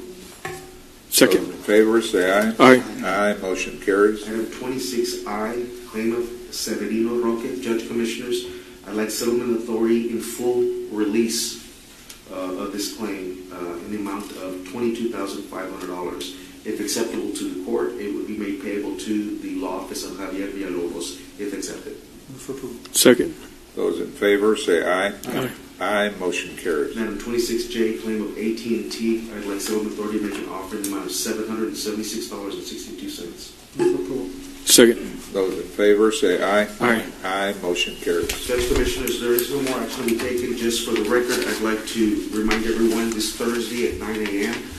This Thursday at 9:30, we do have a scheduled workshop. It's for the second negotiation meeting with Jacobs Project Management Company with respect to the courthouse project. And Judge Commissioners, if at that workshop there is a consensus with respect to the fee and scope of the project, then I am going to recommend that we have a Commissioners Court meeting for next week to take action on the finalized negotiations so that we can proceed to the next phase. Have they submitted something, Judge? They were supposed to submit something. I believe they did. They did. Commissioner, and I will check with I'll make sure with Rocio that she has submitted everything to you all. Okay. I'll make sure you guys get it before that. Yeah, before. Thanks. I think it's going to happen. Make a motion. Did we adjourn? adjourn? Adjourn. Second. Those in favor, say aye. Aye. Aye, motion carries.